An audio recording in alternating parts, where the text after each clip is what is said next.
നമ്മൾ ചെറുക്കാൻ പോകുന്നത് ആഗോളവൽക്കരണത്തിൻ്റെയും അധിനിവേശത്തിൻ്റെ ഒക്കെ ഭാഗമായിട്ട് വരുന്ന ഈ പുതിയ അധികാര ഘടനയെ തന്നെയാണെന്നുള്ള കാര്യത്തിൽ യാതൊരു സംശയമില്ല.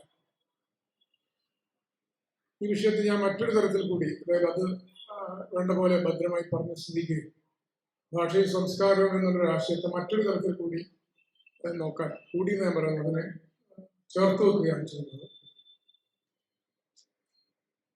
ഇപ്പൊ നമ്മൾ പലപ്പോഴും ഭാഷയെക്കുറിച്ച് സംസാരിക്കുമ്പോൾ ഇപ്പൊ തന്നെ കണ്ടുവല്ലോ, നമ്മൾ അടുത്ത കാലത്ത് നടന്ന ഭാഷാ ചർച്ചകളൊക്കെ നോക്കിയാൽ ഭാഷാശുദ്ധിവാദമാണ് ഭാഷാവാദം എന്ന് തെറ്റിദ്ധരിക്കുന്ന, ഭാഷയുടെ ജനാധിപത്യത്തിന് വേണ്ടി സംസാരിക്കുമ്പോൾ അത് ഭാഷാശുദ്ധിവാദമാണ് എന്ന് വിചാരിക്കുന്ന ഒരുപാട് ആളുകൾ. ചിലപ്പോൾ ഈ മലയാള ഐക്യവേദിയൊക്കെ ആൾക്കാരെ പണ്ഡിതന്മാരെയൊക്കെ വിളിച്ചിട്ട് സംസാരിപ്പിക്കാൻ ശ്രമിക്കുമ്പോൾ ഒരു ഉച്ചാരണമൊക്കെ നമ്മളെ പഠിപ്പിക്കുന്നതാണ്. ഇങ്ങനെ ഭാഷയും സംസ്കാരം എന്നതിനെ സംബന്ധിച്ച് നമുക്ക് സാമാന്യമായ ചില ധാരണകളുണ്ട്. ശാസ്ത്ര സാഹിത്യ പരിഷത്തിന്റെ ഒരു വേദിയിൽ നിൽക്കുമ്പോൾ ഭാഷ എന്ന് പറയുന്ന ഒന്നിനെ മനുഷ്യവിജ്ഞാനത്തിന്റെ വളർച്ചയിൽ പുതിയ തരത്തിൽ എങ്ങനെയാണ് നമ്മൾ നോക്കിക്കണ്ടത് എന്നുള്ളതിൽ നിന്ന് തുടങ്ങുന്നേ വിചാരിക്കും. കാരണം നമ്മുടെ ഈ ആധുനിക പക്ഷത്തിന്റെ 1960കളിൽ തുടങ്ങി നമ്മുടെ വൈജ്ഞാനിക ജനാധിപത്യത്തിന് വളരെയധികം സംഭാവന കൊടുത്ത ഒരു പ്രസ്ഥാനത്തിന്റെ വേരുകൾ അന്വേഷിച്ചു പോയാൽ നമ്മൾ ആധുനിക ശാസ്ത്ര വിപ്ലവത്തിൽ തന്നെയാണ് എത്തുക. അപ്പോൾ ആ അറിവ്, മനുഷ്യൻ തന്നെ കുറിച്ച് തന്നെയുള്ള അറിവ്, ബാഹ്യ പ്രകൃതിയെ കുറിച്ചുള്ള അറിവ്, ഇതെല്ലാം ചേർന്ന് തന്നെയാണ് ശാസ്ത്രം. അപ്പൊ നമ്മൾ ഈ ശാസ്ത്രം എന്ന് പറയുമ്പോൾ ബാക്കിയുള്ള കാര്യങ്ങളെ കുറിച്ച് പഠിക്കുകയും നമ്മളെ അതിൽ നിന്ന് ഒഴിവാക്കുകയും ചെയ്യുക എന്നുള്ള ഒരു കാഴ്ചയുണ്ടോ എന്നൊരു സംശയമുണ്ട്. നമ്മൾ പലപ്പോഴും അങ്ങനെ ഉണ്ട്. ഒരു തമാശ പറഞ്ഞു തുടങ്ങിയാലേ, ഈ ഫെമിനിസ്റ്റായ ഒരു ഭർത്താവ് ഭാര്യയ്ക്ക് ഇതിൽ യാതൊരു താല്പര്യമില്ല. അപ്പൊ ഈ അയാൾ സംഘടിപ്പിച്ച സെമിനാറിൽ വരാൻ വേണ്ടി ഭാര്യ ഒരുപാട് നിർബന്ധിച്ചു. അവർ വരുന്നില്ല. അവസാനം മുടിയുറ്റി പിടിച്ച് 2 അടിയും കൊടുത്തിട്ട് എന്നും നീ നിനക്ക് പുരുഷന്റെ അടിമയായിരുന്നാൽ മതി എന്ന് ചോദിച്ചു. മനസ്സിലായോ? ഇപ്പൊ ഇവിടെ പറഞ്ഞ കാര്യമൊക്കെ ശരിയാണ്, നടന്ന പിന്നെ അവരുടെ താല്പര്യക്കുറവിനോട് പ്രതികരിക്കേണ്ട കാര്യം ശരിയാണ്. പക്ഷെ ഇയാൾ ആരാണെന്നുള്ള കാര്യം അവിടെ വന്നില്ല. അപ്പൊ ഞാൻ പറയുന്നത്, ആധുനിക ശാസ്ത്രത്തെ സംബന്ധിച്ച അറിവിന്റെ ഒരു വശം ബാഹ്യപ്രകൃതിയെ കുറിച്ചുള്ള അറിവ് തന്നെയാണ്. പക്ഷെ ആ സമയത്ത് മനുഷ്യൻ എന്താണ് സംഭവിക്കുന്നത്, ആ നീണ്ട പ്രക്രിയക്കകത്ത് മനുഷ്യൻ എന്താണ് സംഭവിക്കുന്നത് എന്നതിനെ സംബന്ധിച്ച് അറിവ് ശാസ്ത്രത്തിന്റെ ഭാഗമാണ്. അത് ചിലപ്പോൾ നമ്മൾ മനഃശാസ്ത്രം എന്ന് വിളിക്കും, ചിലതിനെ തത്വശാസ്ത്രം എന്ന അർത്ഥത്തിൽ വിളിക്കും. അപ്പൊ ഇതിന്റെ ഭാഗമായിട്ട് ഭാഷയെ സംബന്ധിച്ച വലിയ തിരിച്ചറിവുകൾ പിന്നീട് ഉണ്ടാവുന്നുണ്ട്. നമുക്കറിയാം, ശാസ്ത്ര വിപ്ലവം എന്ന് പറയുന്നത് സംഭവിക്കുന്നത് മതവുമായിട്ട്, ദൈവശാസ്ത്രമായിട്ട് വലിയ തർക്കത്തിൽ ഏർപ്പെട്ടുകൊണ്ടാണ്. ജർമ്മനിയിലെ ഹാലെ സർവകലാശാലയിൽ 18ാം നൂറ്റാണ്ടിന്റെ ആദ്യത്തിൽ പഠിപ്പിച്ചിരുന്ന വലിയ ഒരു തത്വചിന്തകനുണ്ടായിരുന്നു, ക്രിസ്ത്യൻ വോൾഫ് എന്ന അദ്ദേഹത്തിന്റെ പേര്. ആധുനിക തത്വചിന്താ ചരിത്രത്തിൽ ചിലപ്പോൾ പേര് കാണില്ല. പക്ഷെ അന്നത്തെ ഏറ്റവും പ്രമാദമായ സിദ്ധാന്തങ്ങൾ മുന്നോട്ട് വെച്ചൊരാളാണ് അദ്ദേഹം. അദ്ദേഹം പറഞ്ഞൊരു കാര്യം ഒരുപക്ഷെ എനിക്ക് തോന്നുന്നു അടുത്ത കാലത്ത്, ഇനി വരാൻ പോകുന്ന കാലത്തൊക്കെ സത്യമാവും. കാരണം സ്വകാര്യ സർവകലാശാലകളൊക്കെ വരാൻ പോകുന്നത്. സ്വകാര്യ സർവകലാശാലകൾക്ക് മൂലധനം മുടക്കാൻ കഴിയുന്നത് മതസംഘടനകൾക്കാണ്. 100 കോടിയൊക്കെ ഓഫർ ചെയ്ത് കഴിഞ്ഞു. അപ്പൊ അവിടെ ഈ ശാസ്ത്രവും ആധുനിക തത്വചിന്തയും നമ്മൾ പറയുന്ന വിമർശനാത്മകതയൊക്കെ എത്രത്തോളം നിൽക്കുന്ന കാര്യത്തിൽ എനിക്ക് വലിയ സംശയമുണ്ട്. അപ്പൊ ആധുനികത കഴിഞ്ഞ് ഉത്തരാധുനികത എന്ന് പറയുന്ന, അല്ലെങ്കിൽ അതിനുശേഷമുള്ള ഒരു കാലത്ത് സ്ഥാപനങ്ങൾ ഇങ്ങനെയായി കഴിഞ്ഞാൽ നമ്മുടെ ശാസ്ത്രത്തിന്റെ അറിവിന്റെ തുടർച്ച എത്രത്തോളം ഉണ്ടാവുന്ന ചോദ്യം. അതുകൊണ്ട് ദൈവശാസ്ത്രമായിട്ട് ആധുനിക ശാസ്ത്രം സംഘർഷത്തിൽ ഏർപ്പെട്ടതിന്റെ ചരിത്രം നമ്മൾ ഓർക്കേണ്ടതാണ്.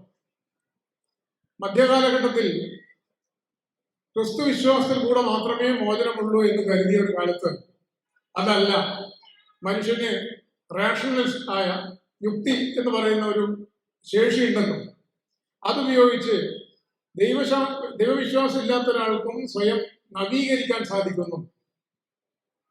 അതുകൊണ്ട് മനുഷ്യന്റെ സ്വയം പരിഷ്കരിക്കാനുള്ള ഈ ശേഷി ദൈവയുക്തിയിൽ നിന്ന് വ്യത്യസ്തമായ മറ്റൊരു യുക്തിയാണെന്നും സ്ഥാപിച്ച ഒരാളാണ് ക്രിസ്ത്യൻ കോൺഗ്രസ്. അതുകൊണ്ട് ഒരു കാര്യമുണ്ടായി, അദ്ദേഹത്തെ ആ സർവകലാശാലയിൽ നിന്ന് പുറത്താക്കി.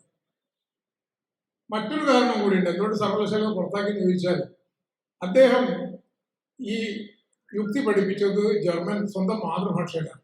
ആദ്യമായിട്ടാണ് ഒരു സർവകലാശാല ഒരാള് തത്വചിന്ത മാതൃഭാഷയിൽ പഠിപ്പിക്കുന്നത്. മാതൃഭാഷ തത്വചിന്ത മാതൃഭാഷയിൽ പഠിപ്പിക്കുമ്പോൾ സ്വാഭാവികമായിട്ടും ജനകീയമായ അറിവായിട്ടാണ് മാറുന്നത്. ജനങ്ങളത് സ്വാധീനിക്കും വലിയ രീതിയിൽ. അതുകൊണ്ട് തന്നെ അത് സാമൂഹ്യ പ്രത്യാഘാതങ്ങൾ ഉണ്ടാകുന്നു. അദ്ദേഹം അവിടുന്ന് പുറത്താക്കപ്പെടുന്നു. പുറത്താക്കിയിട്ട് കാര്യമൊന്നും ഉണ്ടായിരുന്നില്ല. അദ്ദേഹം മറ്റൊരു സർവകലാശാലയിൽ പോയി പഠിപ്പിക്കുന്നു. ഇവിടുന്ന് അദ്ദേഹത്തിന്റെ പിന്നാലെ വിദ്യാർത്ഥികൾ അങ്ങോട്ട് പോവുകയൊക്കെ ചെയ്ത ചരിത്രം. ഇപ്പൊ ഞാൻ പറഞ്ഞത് തത്വചിന്ത എങ്ങനെയാണ് വരുന്നത്? അതായത് തിയോളജിയോട്, ദൈവശാസ്ത്രത്തോട് സംഘർഷത്തിൽ ഏർപ്പെട്ടുകൊണ്ടാണ് ഒരു വശത്ത് തത്വചിന്ത രൂപപ്പെടുന്നത്. തിയോളജിയോട് സംഘർഷത്തിൽ ഏർപ്പെട്ടുകൊണ്ടാണ് ശാസ്ത്രം മറുവശത്ത് രൂപപ്പെടുന്നത്. ഇങ്ങനെ ആധുനിക വിജ്ഞാനത്തിന്റെ എല്ലാ മേഖലകളിലും നാം പുതിയ മനുഷ്യനെ ദൈവം നടത്തുന്ന ഒരു പ്രൈവറ്റ് ലിമിറ്റഡ് കമ്പനിയായിട്ട് ലോകത്തെ കണ്ട ഒരു യുക്തിയിൽ നിന്ന് മാറിയിട്ട്, അല്ലെങ്കിൽ മാലാഖമാർ ചലിപ്പിക്കുന്ന ആകാശത്തിന് പകരം ന്യൂട്ടന്റെ ചലന നിയമങ്ങൾ കൊണ്ട് ചലിക്കുന്ന ഒരു ലോകത്തെ വിഭാവന ചെയ്യുന്ന ഘട്ടത്തിൽ തന്നെയാണ് മനുഷ്യനെ സംബന്ധിച്ച, ആത്മാവിനെ സംബന്ധിച്ച സങ്കല്പനങ്ങളിൽ നിന്ന് മാറ്റം വരുന്നത്. അപ്പോ സയൻസിന്റെ ചരിത്രത്തിന്റെ വിശദാംശങ്ങളിലേക്ക് ഇവിടെ പറയേണ്ട ആവശ്യമില്ല, എല്ലാവർക്കും അറിയാം. മനുഷ്യനെ സംബന്ധിച്ച സങ്കല്പത്തിൽ വലിയ മാറ്റം. മനുഷ്യനെ സംബന്ധിച്ച സങ്കല്പത്തിൽ വരുന്ന മാറ്റത്തിനനുസരിച്ചിട്ട് അത് ഉന്നയിക്കുന്ന സമൂഹത്തെ സംബന്ധിച്ച സങ്കല്പത്തിലും മാറ്റം വരും. ഇങ്ങനെ അമൂർത്തായി പറഞ്ഞപ്പോൾ അത്ര മനസ്സിലാവില്ല. ഇപ്പൊ ഞാൻ പറയാം, ആത്മാവ് എന്നായിരുന്നു ആദ്യം നമ്മളൊക്കെ വിചാരിച്ചത്. നമ്മളെ കുറിച്ച് ആരാന്ന് ചോദിച്ചാൽ നമ്മളൊക്കെ ആത്മാക്കളാണ്. ആത്മാക്കളാണെന്ന് പറഞ്ഞാൽ എന്താ അർത്ഥം? കഴിഞ്ഞ ജന്മത്തിൽ എന്തോ ചെയ്തതിന്റെ പാപഭാരവുമായിട്ടാണ് നമ്മൾ വരുന്നത്. അതുകൊണ്ടാണ് നീചജാതിയിൽ ജനിക്കുന്നത്.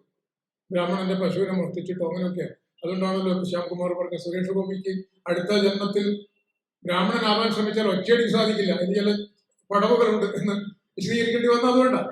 അപ്പോ ആത്മാവ് എന്നുള്ള സങ്കല്പത്തിൽ ഈ പ്രത്യേക ജീവിതത്തിന് മുമ്പ് തന്നെ ഞാനുണ്ട്, ഈ പ്രത്യേക ജീവിതം കഴിഞ്ഞാലും ഞാനുണ്ട്. പഴയ ജീവിതത്തിന്റെ കണക്കുകളായിട്ടാണ് നമ്മൾ ഇപ്പോൾ നിൽക്കുന്നത്. ഈ ജീവിതത്തിന്റെ കണക്കുമായിട്ടാണ് നമ്മൾ അടുത്ത ജന്മത്തിലേക്ക് പോകുന്നത്. അതുകൊണ്ട് ശരീരത്തിന് മുമ്പേ നിൽക്കുന്ന ആത്മാക്കളാണ് നമ്മൾ എന്ന് കരുതിയിരുന്ന ആത്മബോധത്തിന്റെ ചരിത്രം കൂടിയാണ് സയൻസിന്റെ ചരിത്രം. എന്ന് കരുതിയിരുന്ന ആത്മബോധത്തിന്റെ യുക്തിക്കകത്താണ് ജാതി വ്യവസ്ഥ പ്രവർത്തിച്ചത്. ജാതി സമൂഹം നിലനിൽക്കണമെങ്കിൽ, അതുകൊണ്ടാണ് മഹാത്മാഗാന്ധിയോട് വൈക്കം സത്യാഗ്രഹത്തിന്റെ കാലത്ത് നമ്പ്യാതിരി പറഞ്ഞത് എങ്ങനെയാണ് ഈ അയിത്തം ഇല്ലാതാക്കുക. കാരണം അവർ പഴയ ജന്മത്തിന്റെ ബാധ്യത കൊണ്ട് ഇങ്ങനെ ജീവിക്കേണ്ടി വന്നതാണ്, നമുക്കത് ലംഘിക്കാൻ വകുപ്പില്ല, അങ്ങനെ ധരിച്ചതാണ്. അദ്ദേഹവും ആ ആശയത്തിന്റെ അടിമയാണ്, പക്ഷെ അതിന്റെ ഇരയാണെന്നാണ് പറയാം. ആ ജ്ഞാനശാസ്ത്രമാണ്. അതായത് ആത്മാവെന്ന് സങ്കല്പിക്കുമ്പോൾ നമുക്ക് ഇവിടെ നിന്ന് തിരുത്താൻ സാധിക്കില്ല. പഴയതിന്റെ ബാക്കി പത്രമായിട്ട് നിങ്ങൾ ഇവിടെ വരുന്നു, അതിനനുസരിച്ചിട്ടുള്ള മേൽ കീഴ് സാമൂഹ്യ വ്യവസ്ഥയിൽ ജീവിക്കണം എന്ന് പറയുന്ന ഒന്നിനെയാണ് നമ്മൾ സാധാരണഗതിയിൽ മതത്തിന്റെ യുക്തി. അതുണ്ട് മതസമൂഹത്തിൽ എപ്പോഴും ആത്മാവിന്റെ സങ്കല്പമുണ്ട്. ജാതി വ്യവസ്ഥ പലപ്പോഴും പഴയ കാലത്ത് പഴയ ജന്മത്തിന്റെ ആത്മാവിനെ കുറിച്ചാണ് പറയുന്നതെങ്കിൽ മതങ്ങൾ വരാൻ പോകുന്ന ജീവിതത്തെ സംബന്ധിച്ചോ അല്ലെങ്കിൽ വരാൻ പോകുന്ന സ്വർഗ നരകങ്ങളിലോ നിങ്ങളുടെ ആത്മാവിന് എന്താണ് സംഭവിക്കാൻ പോകുന്നതെന്നാണ് പറയുന്നത്. അപ്പോ ആത്മാവിനെ കേന്ദ്രീകരിച്ച ഒരു സമൂഹ സങ്കല്പം ഒന്നുകിൽ ജാതി വ്യവസ്ഥയാണ് അല്ലെങ്കിൽ മതവ്യവസ്ഥ. അതിനെ നിരാകരിച്ചുകൊണ്ടാണ് നമ്മൾ മനുഷ്യനെന്ന് പറയുന്നത് ആത്മാവല്ല ഈഗോ ആണ് എന്നുള്ള ആശയം വരുന്നത്. അത് ഡെക്കാർത്തിയൻ ഫിലോസഫിയോട് കൂടി 17-ാം നൂറ്റാണ്ടിൽ വരുന്ന ഒരു ആശയമാണ്. നമുക്കിപ്പോൾ ഈഗോ എന്ന് പറഞ്ഞാൽ വേഗം മനഃശാസ്ത്രത്തിലൊക്കെ അറിയുന്ന ഒരു ആശയമാണ്. ഞാനെന്ന് പറയുന്നത് ശരീരത്തിന് വ്യത്യസ്തമായ ഒരു മനോഘടനയാണെന്നും പഞ്ചേന്ദ്രിയങ്ങളൊന്നും പ്രവർത്തിച്ചില്ലെങ്കിൽ പോലും ഒരു ഞാൻ എന്നൊരു ബോധം എനിക്കുണ്ടെന്നും ആ ഏകതയാണ് ഞാൻ എന്നുള്ളൊരാശയം. അതുകൊണ്ട് ഞാൻ എന്നത് ശരീരത്തിൽ വ്യത്യസ്തമായ ഏകത എന്നൊരാശയം.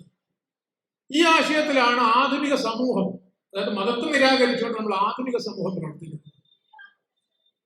അത് ഇപ്പൊ നമ്മുടെ രാഷ്ട്രത്തെ കുറിച്ച് പറയുമ്പോൾ, രാജ്യത്തെ കുറിച്ച് പറയുമ്പോൾ പൗരൻ എന്ന് പറയുന്ന സങ്കല്പം നിൽക്കുന്ന അതിലാണ്. ഒരു പൗരൻ എന്ന് പറഞ്ഞാൽ നിങ്ങൾ ഒരാളാണ്, ഒറ്റയാണ്, ഇന്ത്യക്കാരനാണ്, അല്ലെങ്കിൽ പാകിസ്ഥാൻകാരനാണ് എന്നർത്ഥം. ഇത് തന്നെയാണ് മതവും പിന്നീട് സ്വീകരിച്ചത്.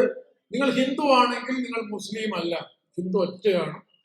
മുസ്ലിം ഓക്സിജൻ ഹൈഡ്രജൻ അല്ലാത്തതുപോലെ സയൻസും കൂടെ സ്വാംശീകരിക്കപ്പെട്ടിട്ട് ആണ്. അതുകൊണ്ടാണ് പലപ്പോഴും സയൻസ് പഠിച്ച ആളുകൾ കുറച്ചുകൂടെ സയൻസും മതവും മാത്രം പഠിക്കുമ്പോൾ, അതായത് ക്രിട്ടിക്കലായ വിമർശനാത്മകമായ രീതിയിൽ ശാസ്ത്രത്തെ പഠിക്കാതിരിക്കുകയും സാമൂഹ്യ ശാസ്ത്ര യുക്തിയിൽ പഠിക്കാതിരിക്കുകയും ചെയ്യുമ്പോൾ ഈ പഴയ മതവും പുതിയ ടെക്നോളജിയും ചേരുമ്പോൾ കൂടുതൽ ദൃഢീകരിക്കപ്പെട്ട ഒരു മതസങ്കല്പം വരുന്നത്. ഖസാക്കിന്റെ ഇതിഹാസത്തില് എല്ലാവർക്കും അറിയാം, വിജയന്റെ നാടല്ലേ, ഖസാക്കിന്റെ ഇതിഹാസത്തില് ബ്രിട്ടീഷുകാരുടെ സ്കൂൾ വരുമ്പോ കുഞ്ഞാമിനെ കൊണ്ട് മല്ലാക്ക ആണയിട്ടിരിക്കുന്നുണ്ട്, അന്ത കാഫിരുടെ സ്കൂളിൽ പൊക്കമാട്ടെ, ആ കാഫിരുടെ സ്കൂളിൽ പോകരുത്. അത് സയൻസ് പഠിക്കാത്ത മല്ലാക്കയാണ്. അത് മുജാഹിദ് പ്രസ്ഥാനവും ജമാഅത്ത് പ്രസ്ഥാനവും വരുന്നതിന് മുമ്പുള്ള മല്ലാക്കിയ. അപ്പൊ അദ്ദേഹം പറയുന്നു അന്ത കാഫിരുടെ സ്കൂളിൽ പൊക്കമാട്ടെ. ഇപ്പൊ കുഞ്ഞാമിനോട് ആണയിടാൻ പറയുന്നു, കുഞ്ഞാമിന് ആണയിടും. ഷെയ്ഖിനെ പിടിച്ച് ആണയിടും. മല്ലാക്ക തൃപ്തിയായില്ല. മല്ലാക്ക പറഞ്ഞു പോതിയെ പിടിച്ച് ആണയിടും. അപ്പൊ ഷെയ്ഖിനെയും പോതിയെയും ഒന്നിച്ച് പിടിച്ച് ആണയിടുന്ന ബഹുത്വപൂർണമായ ഒരു മതസങ്കല്പത്തിലാണ് നമ്മുടെ ഈ ആധുനിക യുക്തി വരുന്നതിന് മുമ്പുള്ള മതങ്ങൾ. ഇപ്പൊ നമ്മൾ തെയ്യങ്ങൾ നോക്കിയാൽ അറിയാം, പലപ്പോഴും നമ്മൾ വീഡിയോ കാണുന്നുണ്ടാവും അല്ലെ, മതേതരമായ അതിന്റെ ആടിത്തെയ്യം പോലുള്ള സംഗതികൾ. പക്ഷെ ഈ ഏകത എന്നുള്ള യുക്തി രൂപപ്പെട്ടതോടുകൂടി ഒരു മതക്കാരൻ അല്ലെ ഒരു മതക്കാരി അന്യമതത്തിന്റെ എന്തെങ്കിലും ഒന്ന് സ്വീകരിച്ചാൽ, പെരുമാറിയാൽ അത് മതവിരുദ്ധമാണ് എന്ന ഏകതായുക്തി രൂപപ്പെടുക, അതർ രൂപപ്പെടുക ചെയ്യുന്നത്. പണ്ടില്ലാത്തൊരു സാധനം.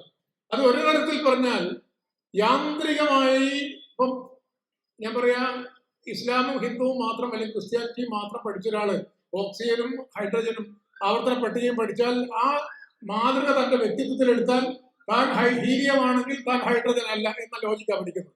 അതുകൊണ്ടാണ് യാതൊരു കുഴപ്പമില്ലാതെ ഇന്റർനാഷണൽ സ്കൂളിൽ നിന്ന് വർഗീയവാദികളെ പുറത്തേക്ക് വിടാൻ കഴിയുന്നത്. ഞാൻ പറയുന്നത് മനസ്സിലാവുന്ന വിചാരിക്കുന്നു. ഖസാക്ക് പഠിക്കാതെ, സാഹിത്യം പഠിക്കാതെ, കേവലം മതവും ടെക്നോളജിയും മാത്രം പഠിച്ചാൽ കൂടുതൽ വർഗീയവാദികളായ ആളുകൾ, പഴയകാലത്ത് അങ്ങോട്ടും ഇങ്ങോട്ടും നെല്ലും കാർഷിക വിഭവങ്ങളൊക്കെ കൊടുത്തിരുന്ന കൂട്ടുകൃഷിയുടെ സംസ്കാരത്തിൽ നിന്നും അതൊക്കെ ഇല്ലാതായി ഞാൻ എന്ന് പറയുന്ന ഒരു ഏക സാധനമാണെന്നും അത് മറ്റതിനെതിരാണെന്നും മറ്റത് എനിക്കെതിരാണെന്നുള്ള അവരത്തെ നിരാകരിക്കുന്ന ഒരു യുക്തി ആധുനിക മതവും ആധുനിക രാഷ്ട്രങ്ങളും ആധുനിക പൗരത്വങ്ങളും സ്വീകരിച്ചിരിക്കുന്നു. ഇതാണ് ഈ രണ്ട് ഘട്ടങ്ങൾ. ഈ രണ്ട് ഘട്ടവും കഴിഞ്ഞതിന് ശേഷമാണ് നമുക്ക് ഭാഷയെ സംബന്ധിച്ച സ്വത്വ സങ്കല്പം വരുന്നത്. അത് കഴിഞ്ഞ 20-ാം നൂറ്റാണ്ടിന്റെ തുടക്കത്തിലാണ് യഥാർത്ഥത്തിൽ ഭാഷയെ സംബന്ധിച്ച് ഇന്ന് നമ്മൾ കരുതുന്ന മട്ടിലുള്ള പുതിയ സങ്കല്പങ്ങൾ രൂപപ്പെടുന്നത്. അതിന്റെ ചരിത്രത്തിലേക്ക് പോയാൽ ഇവിടെ ഒരു ചരിത്രവൽക്കരണം ആവശ്യം. എന്താന്ന് വെച്ചാൽ ഈ ആധുനിക ഭാഷാശാസ്ത്രം വരുന്നതിന് മുമ്പ് ആദ്യം ഉണ്ടായിരുന്ന ഭാഷാ പഠനത്തെ നമ്മൾ വ്യാകരണ പഠനം എന്നാ പറയല്ലേ.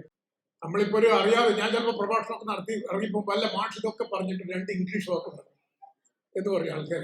അപ്പൊ അവർ വിചാരിക്കുന്ന ഭാഷ എന്ന് പറഞ്ഞാൽ ഈ പദങ്ങളാണ് ഭാഷ എന്ന്. ഭാഷ എന്ന് വെച്ചാൽ ഘടനയാണ്. ഇംഗ്ലീഷും മലയാളവും കൂട്ടി ജോയിൻ ചെയ്ത് സ്പീക്ക് ചെയ്യുന്നത് വളരെ ഡിഫിക്കൽട്ടാണ് എന്ന് പറഞ്ഞ മലയാളം. കാരണം അതിലെ ഘടനയാണ് മലയാളം, അല്ലാതെ അതിനകത്ത് പദമല്ല. പദങ്ങൾ തിരിഞ്ഞു നോക്കിയാൽ നിങ്ങൾ PM ജോസഫിന്റെ മലയാളത്തിലെ പരകീയ പദങ്ങൾ എന്നുള്ള പുസ്തകം എടുത്താൽ മനസ്സിലാവും നമ്മളിന്ന് ഉപയോഗിക്കുന്ന പദങ്ങൾ മുഴുവൻ ഇത് കലർപ്പുകൾ ഏതെല്ലോ നാട്ടിലെ പദങ്ങളാണ് ഉപയോഗിക്കുന്നത്. പലപ്പോഴും വ്യാപാരവുമായി ബന്ധപ്പെട്ട ബാക്കി ഒരു രീതി ഒരുപാട് പദങ്ങൾ അറബിയിൽ നിന്ന് പേർഷ്യനിൽ നിന്ന്.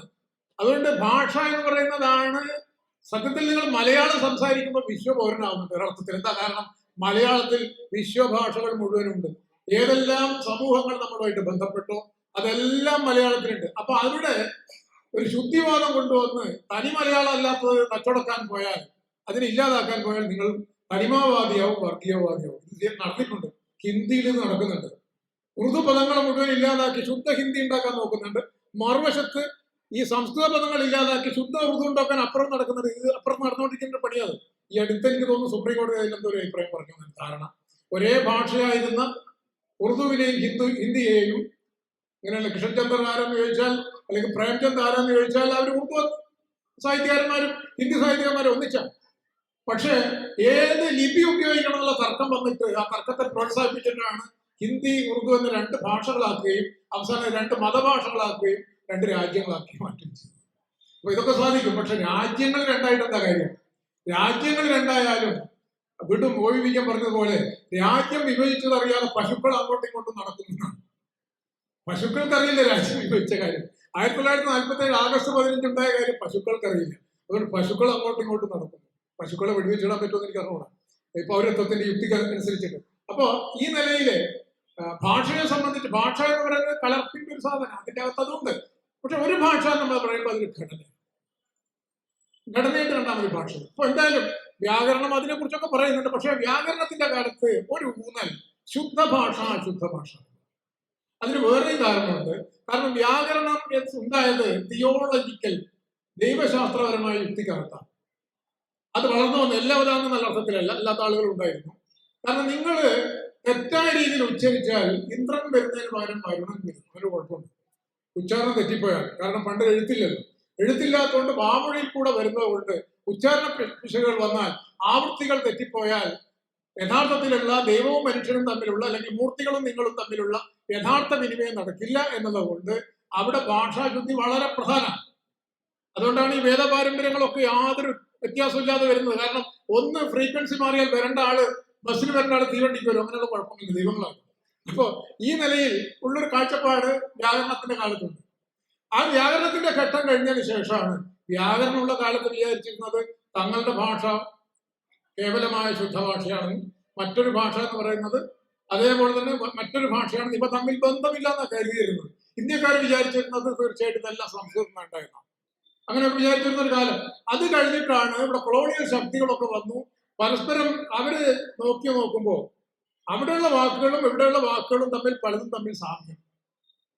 അങ്ങനെയാണ് ഭാഷാ ഗോത്ര സങ്കല്പം എന്ന് പറയുന്ന ഒരു ആശയം വരുന്നത്. ഇന്തോ ആര്യൻ ലാംഗ്വേജ് ഗ്രൂപ്പ് എന്ന് പറയുന്ന ഒരു സാധനം വരുന്നു.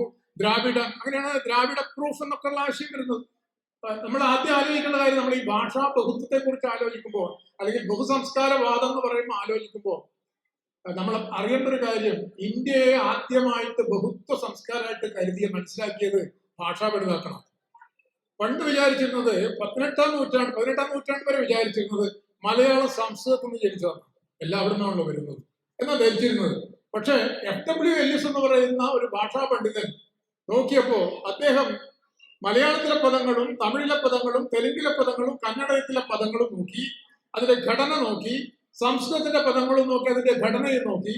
ഭാഷ ഘടനയായതുകൊണ്ട് ഘടനാപരമായ ബന്ധം മുഴുവൻ കിടക്കുന്നത് തമിഴും കന്നഡയും തെലുങ്കും മലയാളവും ഒക്കെ തമ്മിലാണ്. അവിടെയാണ് ഭാഷാ ഗോത്രം, ദ്രാവിഡ ഭാഷാ ഗോത്രം എന്നൊരാശയം വന്നു. അതുകൊണ്ട് എന്തുണ്ടായി, സംസ്കൃതത്തിൽ നിന്ന് ജനിക്കുന്നുള്ള വാദം പിന്തള്ളപ്പെട്ടു. അതുകൊണ്ട് ഇന്ത്യ ഒരു ബഹുസംസ്കാരമാണ് എന്ന് ആദ്യം സ്ഥാപിക്കുന്നത് ഭാഷാ പഠനമാണ്. അത് ഫിലോളജിയുടെ ഒരു നേട്ടമാണ്. ആ ഫിലോളജി, പക്ഷെ ഫിലോളജിക്കുള്ളൊരു കാര്യം എന്താണെന്ന് വെച്ചാൽ, ഫിലോളജി പലപ്പോഴും പഴമയുടെ ഉള്ളിലേക്കാണ് പോകുന്നത്. പണ്ട് എന്തായിരുന്നു ഇപ്പോഴെന്താണ് എന്ന് അന്വേഷിക്കുന്നത്. എന്നിട്ട് അതിന്റെ യുക്തികളും ഒക്കെ ചർച്ച ചെയ്യുന്നത്. തീർച്ചയായിട്ടും ഫിലോളജിയിൽ വലിയ സംഭാവനകൾ നൽകിയ ആളുകളുണ്ട്. ഫിലോളജിയുടെ ഫിലോസഫേഴ്സ് ഉണ്ട്. ഫ്രെഡറിക് നീഷെ ഒരു ഫിലോളജിസ്റ്റ് ആയിരുന്നു. ഞാൻ വിശദാംശങ്ങളിലേക്ക് പോകുന്നില്ല. അതും കഴിഞ്ഞ്, അതായത് വ്യാകരണത്തിന്റെ ഘട്ടവും അത് കഴിഞ്ഞ് ഈ ഭാഷാ ഗോത്ര സങ്കല്പവും കഴിഞ്ഞിട്ട് ഫിലോളജിയുടെ ഘട്ടവും കഴിഞ്ഞിട്ടാണ് ഭാഷാവിജ്ഞാനം എന്ന മലയാളത്തിൽ ഫിലോളജിയെ കുറിച്ച് പറയുന്നത്. അതും കഴിഞ്ഞിട്ടാണ് 20ാം നൂറ്റാണ്ടിൽ ഭാഷാശാസ്ത്രം, ആധുനിക ഭാഷാശാസ്ത്രം എന്നൊരു ആശയം. ഈ ആശയം ശുദ്ധം അശുദ്ധം എന്നുള്ള സങ്കല്പത്തെ തള്ളിക്കളഞ്ഞു. ഏറ്റവും വലിയ മാറ്റതാണ്. ഇന്ന് മലയാളി സംസാരിക്കുന്ന എന്തോ അതാണ് മലയാളം. ഇപ്പൊ ചിലപ്പോൾ നമ്മൾ അറിയാതെ മലയാളം മാധ്യമം മലയാളമാക്കാൻ എന്ന് പറഞ്ഞാൽ ഗവൺമെന്റ് അംഗീകരിക്കില്ല. PSC പരീക്ഷ മലയാളത്തിലാക്കാൻ ശ്രമിച്ചാൽ നടക്കില്ല. പക്ഷെ ചിലപ്പോ എങ്കിലും സർക്കാരിന് ചില തെറ്റൂരം വരുന്നത് കാണാം. സർക്കുലർ എന്നുള്ളതിന് പകരം പരിപത്രം കണ്ടിട്ടുണ്ടാവും സർക്കാർ ഉദ്യോഗസ്ഥരോടില്ലേ. ഇത് പോഷകാണ്. മലയാളി ഇന്ന് സംസാരിക്കുന്ന എന്തോ അതാണ് മലയാളം. 2025 മലയാളി സംസാരിക്കുന്ന ഇതാണ് ആധുനിക ഭാഷാശാസ്ത്രം പറഞ്ഞ കാര്യം. ഒരു ഭാഷ എന്ന് പറയുന്നത് വർത്തമാന കാലത്ത് ഒരു ജനത സംസാരിക്കുന്നതാണെന്നും ഭാഷയെ കാണേണ്ടത് തിരശ്ചീന മാനത്തിലാണ് എന്നൊരാശയം. ഇങ്ങനെ വരുമ്പോൾ എന്തൊരു ഗുണമുണ്ട്? ഏറ്റവും പ്രധാനപ്പെട്ട ഒരു ഗുണം, വാമൊഴി വരമൊഴി എന്ന് നേരത്തെ പറഞ്ഞ വാമൊഴിയെ രണ്ടാം ഗതിയായും വരമൊഴിയെ ശുദ്ധമായും കാണുന്ന യുക്തി പിന്തള്ളപ്പെട്ടു. ഇപ്പോ ഞാൻ വടകരക്കാരനാണ്. അപ്പൊ അക്കാലത്ത് പഴയകാലത്ത് ഈ മലബാറില് അധ്യാപകർ കുറഞ്ഞ കാലത്ത് തിരുവിതാംകൂറിൽ നിന്നൊക്കെ വരുന്ന അധ്യാപകര് അവിടെയുള്ള അവര് വിചാരിക്കുന്ന ശുദ്ധ ഭാഷ നമ്മളെ പഠിപ്പിക്കാൻ വേണ്ടി ശ്രമിക്കും. അങ്ങനെയൊക്കെ ശുദ്ധം എന്നുള്ള കാഴ്ച. ഇപ്പൊ ഞാൻ ഈ ശുദ്ധം അശുദ്ധം എന്ന് പറഞ്ഞാൽ എന്താ? അതിന്റെ യുക്തി എന്താണ്? നമ്മൾ ഈ നിരക്ഷരർ എന്ന് പറയുന്ന ആളുകൾ ഇവരൊക്കെ പറയുന്ന ഭാഷ തെറ്റാണെന്നല്ലേ നമ്മൾ പറയാം. പാലക്കാട്ടിലെ ഒരു ഭാഗം ന്യൂനപക്ഷ തമിഴ് സംസാരിക്കുന്ന പ്രദേശം കൂടിയാണ്. ഇപ്പൊ ഞാൻ എൻ്റെ നാട്ടുഭാഷയിൽ, അതായത് പിന്നെ വടക്കൻ കേരളം, അത്യുത്തര കേരളത്തിൽ എന്ന് പറയാം, ഓരപ്പുഴക്ക് വടക്ക് വശത്ത് ഞങ്ങള് നീ എന്ന് പറയുന്നതിന് പേര് ഇഞ്ഞി എന്നാണ് പറയുന്നത്. കേട്ടിട്ടുണ്ടാവും കുറച്ച് പേരെങ്കിലും. അത് തെറ്റാണെന്നാണ് നമ്മൾ പറയുന്നത്, തെറ്റാണെന്നാണല്ലോ പറയുന്നത് അല്ലേ? അത് മലയാളമല്ല എന്നാണ് പറയുന്നത്. ഞാൻ തിരിച്ചൊരു വാദം മഹാപണ്ഡിതന്മാരുടെ മുമ്പിൽ തന്നെ വെച്ചിരുന്നു. തമിഴില് ഞാൻ മലയാളമായപ്പോ എന്തായി? ഞാനായി. അപ്പൊ നീ എന്താകണം? ഇഞ്ഞിയാകണം. അപ്പോ സത്യം പറഞ്ഞാൽ ഇത്രയൊക്കെ ഉള്ളു കാര്യം. അതായത് അങ്ങനെ നോക്കിക്കഴിഞ്ഞാൽ കൂടുതൽ മെച്ചപ്പെട്ട മലയാളമാണ് വടക്കുള്ള ആളുകൾ പറയുന്നത്. കാരണം കുറച്ചുകൂടി തമിഴിൽ നിന്ന് കുറച്ചുകൂടി സ്വതന്ത്രമായി. അപ്പോ ഏത് നമ്മൾ നിരക്ഷരം എന്ന് പറയുന്ന ആളുകളും സംസാരിക്കുന്ന ഭാഷക്കൊക്കെ അതിൻ്റെതായ ചരിത്രവും യുക്തികളും ഉണ്ട്. നമ്മൾ ആദ്യം മനസ്സിലാക്കണം. ഇതിന്റെ മേലെ അടിയന്തരാവസ്ഥ പ്രഖ്യാപിക്കാൻ ഒരാൾക്കും അധികാരമില്ല. ഒരു ജനത അതുവരെ സംസാരിച്ച ഭാഷയുടെ ഉച്ചാരണ രീതി ഒന്ന് തിരുത്താൻ ഒരു ദൈവം തമ്പുരാനും അധികാരമില്ല എന്നുള്ളതാണ് ആധുനിക ഭാഷാശാസ്ത്രം പറയുന്ന ഒരു കാര്യം. അങ്ങനെ പറയുമ്പോൾ ഇരുതൽ മൂർച്ചയുള്ള ഒരു വാണാണ് എന്ന് വെച്ചിട്ട് മാനക ഭാഷ എന്ന് പറയുന്നത് ഇല്ലെന്നാണോ? ഉള്ളതാണ്. കാരണം വാമൊഴി കഴിഞ്ഞ് നിങ്ങൾ അച്ചടിയിലേക്ക് പ്രവേശിക്കുമ്പോൾ നിങ്ങൾക്ക് മാനക ആവശ്യം. കാരണം അച്ചടിയിൽ പാഠപുസ്തകം ഉണ്ടാക്കുമ്പോൾ, ഫിസിക്സിന്റെയോ കെമിസ്ട്രിയുടെയോ ഒരു പുസ്തകം ഉണ്ടാക്കുമ്പോൾ കാസർഗോഡ് നിന്നും, ഇപ്പൊ എല്ലാം വീഡിയോയിൽ കാണുന്നില്ലേ കാസർഗോഡൻ ഭാഷയൊക്കെ തമാശ രൂപത്തിലൊക്കെ ചിലപ്പോൾ പറയും. അതും ഒരു കാര്യമാണ്. മാനക ഭാഷ, ഹീറോയിന്റെ ഭാഷ, നായകൻ മാനക ഭാഷ പറയാം അല്ലേ? വില്ലനും കോമാളികളും നാട്ടുഭാഷ പറയുന്ന ഒരു വൈരുദ്ധ്യമുണ്ട്. അത് മാറിയ കുറച്ചൊക്കെ എന്നിട്ടും ഉണ്ട്. രാജമാണിക്യത്തിൽ എത്തുമ്പോഴൊക്കെ ഒരു കോമാളിത്തരമുണ്ട്. ഒരു നല്ല ഹീറോ, സോക്കോൾഡ് ഹീറോ ആവുന്നില്ല, അതിലേക്ക് നമ്മൾ പോകേണ്ടതില്ല. എങ്കിലും ഞാൻ പറയുന്നത് മാനക ഭാഷ ഒന്നും വേണ്ടെന്നല്ല, മാനക ഭാഷ വേണം. അടുത്ത ഭാഷാ സമൂഹത്തിന്റെ അടുത്ത വളർച്ചയിൽ അച്ചടി എന്ന് പറയുന്ന സാങ്കേതിക വിദ്യ വരുമ്പോൾ മാനക ഭാഷ ആവശ്യമാണ്. കാരണം കാസർഗോഡ് മുതൽ പാറശാല വരെ ആളുകൾക്ക് ഇത് ആവശ്യമുണ്ട്. ഇത് മനസ്സിലാക്കേണ്ടതുണ്ട്. അതുകൊണ്ട് മാനക ഭാഷയെ മറ്റൊരു ഉപഭാഷയെ കണ്ടാൽ മതി, അത്രയേ ഉള്ളൂ. ഒന്ന് മറ്റൊന്നിനും നിരാകരിക്കേണ്ട ആവശ്യമില്ല.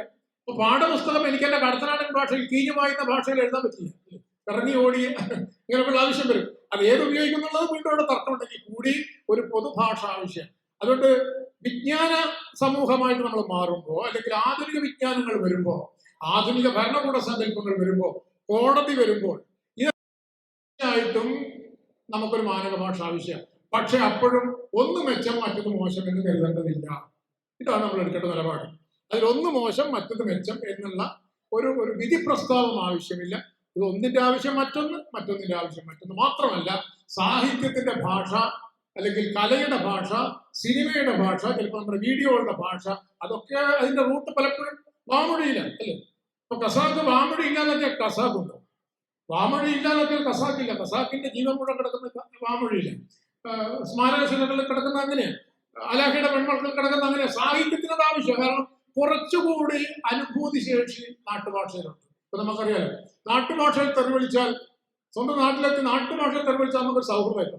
പക്ഷെ സ്റ്റാൻഡേർഡ് ലാംഗ്വേജ് തെളിയിക്കുമ്പോൾ അതൊരു സ്റ്റേറ്റിന്റെ ഭരണകൂടത്തിന്റെ ഒരു സംഗതി പോലെ നമുക്ക് തോന്നും. അപ്പോൾ അവിടെയൊക്കെ വ്യത്യാസമുണ്ട്. എങ്കിൽ പോലും അച്ചടി ഭാഷ നമ്മൾ പറയുന്ന ഭാഷയുടെയും അത് ബൗദ്ധികമായ ആധുനിക വിജ്ഞാനങ്ങളുടെ ബൗദ്ധിക വിനിമയത്തിനും കൂടിയുള്ള ഒരു ഭാഷ. അങ്ങനെ കണ്ടാൽ മതി.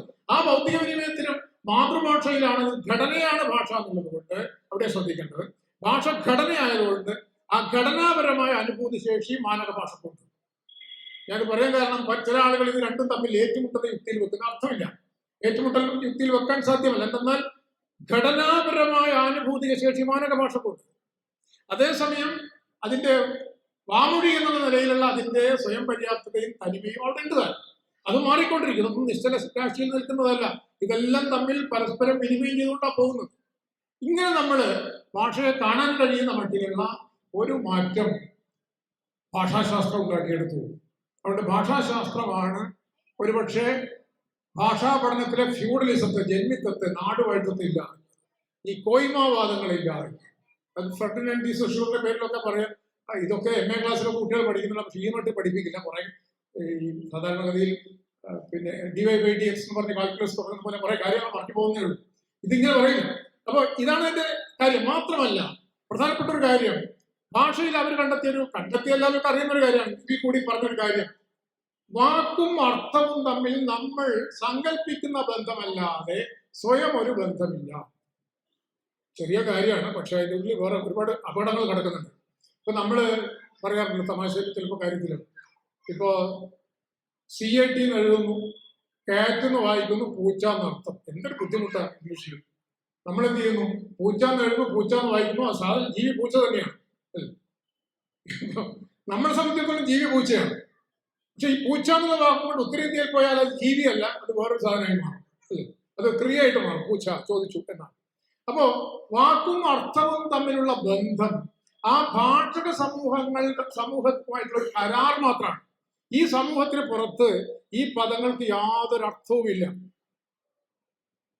എന്ന് പറഞ്ഞാൽ എന്താ അർത്ഥം? എന്ന് പറഞ്ഞ അർത്ഥം ഭാഷയെ സംബന്ധിച്ച മന്ത്രവാദ വീക്ഷണം അവസാനിക്കുന്ന അർത്ഥം. ശപിച്ചു പോട്ടെ എന്ന് ഞാൻ മലയാളത്തിൽ നിങ്ങളെ ശപിച്ചാൽ അതൊരു കരാറായതുകൊണ്ട് ശാപം എന്ന് പറയുന്ന സാധനം ഏൽക്കുകയില്ല. കാരണം അതിന് നാച്ചുറലായ യാതൊരു അർത്ഥവുമില്ല. ഇപ്പൊ നമ്മള് ജ്യോതിഷത്തിൽ ലഗ്നത്തിന്റെ ബന്ധം, അത് ലഗ്നം വിട്ടുപോയാൽ ആ ബന്ധമില്ലാത്തതുപോലെ ഈ പറയുമ്പോൾ ഈ സമൂഹത്തിന്റെ ആ പ്രത്യേക സന്ദർഭത്തിലുള്ള അർത്ഥമല്ലാതെ അതിന് മറ്റൊരർത്ഥമില്ല. അതുകൊണ്ട് ആളുകളുടെ ശാപം ഏറ്റുവാങ്ങിക്കോളും, ഒരു കുഴപ്പമില്ല. കാരണം മന്ത്രവാദം എന്ന് പറയുന്ന സാധനം ഇല്ലാതാവും. അപ്പോ കാരണം മന്ത്രിച്ച് ഒരു ചരടിൽ മന്ത്രിച്ചു എഴുതുമ്പോ ഈ മന്ത്രം എന്ന് പറയുന്ന സാധനത്തിന് ആ വാക്കില്ലാത്തതുകൊണ്ട് നിങ്ങൾ മണിച്ചിത്രത്താഴിൽ ഓർമ്മ ഉണ്ടാവുമല്ലോ, അല്ലേ? KPSC എഴുതാൻ മന്ത്രിച്ച സാധനം ഇന്നസെന്റിന്റെ അരയിൽ കെട്ടാൻ വേണ്ടി ശ്രമിക്കുന്ന ഒരു ഭാഗത്തില്ല. മിണ്ടാതെ കെട്ടണം. മിണ്ടിയ എന്താ സംഭവിക്കുക? മിണ്ടിയാൽ ആ മിണ്ടിയ വാക്കും കൂടെ ഈ ആദ്യം പറഞ്ഞ മന്ത്രത്തോട് ചേർന്ന് രാസപ്രവർത്തനം നടക്കും. അപ്പൊ ഈ മന്ത്രം ഇല്ലാതായി പോകും. എന്താ പ്രശ്നം? അപ്പോ വാക്കിന്റെ അകത്ത് അർത്ഥം ഇങ്ങനെ ഉൾക്കൊള്ളുന്നു എന്നും അതൊരു ദൈവിക മാന്ത്രിക സാന്നിധ്യമായിട്ട് നിൽക്കുന്നു എന്ന ആശയം നിരാകരിക്കപ്പെടുന്നു ആധുനിക ഭാഷാശാസ്ത്രത്തിൽ. ഭാഷാശാസ്ത്രത്തോട് ശാസ്ത്രായുധ പരിഷത്ത് അന്ധവിശ്വാസത്തിനെ പറയുമ്പോൾ സയൻസ് മാത്രം പറഞ്ഞ പോലെ ഭാഷയിൽ കൂടെ പറയണമെന്ന് ഞാൻ പറയാം. ആധുനിക ഭാഷാശാസ്ത്രം കൂടെ വിശദീകരിച്ചാൽ കൂടുതൽ വ്യക്തമാവും. കാരണം ഈ വാക്കിന്റെ അകത്ത് അർത്ഥം കുടികൊള്ളാത്തത് കൊണ്ട് നിങ്ങൾ രണ്ടുപേർ തമ്മിൽ, ഇപ്പൊ എനിക്കും എന്റെ 4 സുഹൃത്തുക്കൾക്ക് വേണമെങ്കിൽ ഒരു ഭാഷ ഉണ്ടാക്കാം, അല്ലേ? ഇപ്പൊ അങ്ങനെ ഉണ്ടല്ലോ. മൈദൂരിഡ് എന്ന് പറയുന്ന ഒരു ഭാഷയുണ്ട്, പണ്ട് മലബാർ കലാകാലത്ത് ഉണ്ടാക്കിയത്. അതിലുപയോഗിക്കുന്ന വാക്കുകൾ എന്തെങ്കിലും അർത്ഥമുണ്ടോ? നമുക്ക് അർത്ഥമില്ല, പക്ഷെ അവർക്ക് അർത്ഥമുണ്ട്. ഇത്ര മാത്രമേ ഉള്ളൂ. അതുകൊണ്ട് പ്രകൃതിയിൽ പ്രവർത്തിക്കുന്ന ഒന്നുമല്ല ഭാഷയിൽ. വാഗർത്ഥാവ്യോ സംയുക്തോ വാഗർത്ഥ പ്രതിപത്തേ എന്ന് നമ്മൾ പണ്ട് പറഞ്ഞെങ്കിലും പാർവതി പരമേശ്വരന്മാര് തമ്മിൽ ഡൈവോഴ്സിലാണ് എന്നാണ് ഭാഷാശാസ്ത്രം പറയുന്നത്. പറഞ്ഞ മനസ്സിലായി ഞാൻ വിചാരിക്കുന്നു. പാർവതിയും പരമേശ്വരനും ഒന്നിച്ചിട്ടല്ല ഉള്ളത്. പാർവതി വേറതാണ്. പോസ്റ്റ് ഫെമിനിസ്റ്റ് കാലഘട്ടമാണല്ലോ. പാർവതി പാർവതിയുടെ വഴിക്കും ശിവൻ ശിവന്റെ വഴിക്കും അവർ കാണുമ്പോൾ ഉണ്ടാവുന്ന താൽക്കാലികമായ കരാർ മാത്രമാണ് ഭാഷയും അർത്ഥവും തമ്മിലുള്ളത് എന്നുള്ളതാണ് ആധുനിക ഭാഷാശാസ്ത്രം നൽകുന്ന വളരെ പ്രധാനപ്പെട്ട ഉൾക്കാഴ്ച. അത് ഭാഷയെ ഒരു ഭൗതിക വസ്തുവായിട്ട്, ഭൗതിക പദാർത്ഥമായിട്ട് കാണാൻ നമ്മളെ പഠിപ്പിച്ചു. അതാണ് മെറ്റീരിയലൈസേഷൻ ഓഫ് ലാംഗ്വേജ് എന്ന് പറയുന്ന സാധനം. അടുത്തത് വളരെ പ്രധാനപ്പെട്ട ഒരു ആശയം. നേരത്തെ ഞാൻ പറഞ്ഞു നിർത്തിയത് ആത്മാവ്, ഈഗോ എന്ന് പറഞ്ഞിട്ടാണ്, അല്ലേ? ഇപ്പൊ മലയാളത്തെ കുറിച്ച് പറയുമ്പോൾ നേരത്തെ ഞാൻ പറഞ്ഞു, മലയാളത്തിലെ മറ്റ് പദങ്ങൾ ഉപയോഗിച്ചാൽ അത് ഹറാമായിട്ടാണ് കരുതുന്നത്. മലയാളി വേറൊരു പദം ഉപയോഗിച്ചാൽ, മലയാളമല്ലാത്ത മറ്റൊരു ഭാഷ പഠിക്കാൻ ശ്രമിച്ചാൽ അത് മലയാള വിരുദ്ധമാണ്. ഇവിടെയാണ് ഭാഷയും മനുഷ്യനും തമ്മിലുള്ള സ്വത്വപരമായ ദാർശനികമായ പ്രശ്നങ്ങൾ ആരംഭിക്കുന്നത്.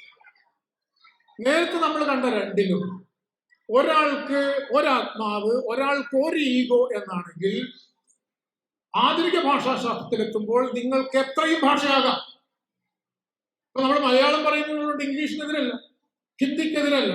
അപ്പൊ പലപ്പോഴും നിങ്ങൾ എന്നോട് പറയാറുണ്ട്, എന്റെ സഹപ്രവർത്തകരായാലും ഇംഗ്ലീഷ് അധ്യാപകരാണ്, നിങ്ങൾ മലയാളം പറഞ്ഞു കുട്ടികൾക്ക് ഇംഗ്ലീഷ് ഇല്ലാണ്ടായി.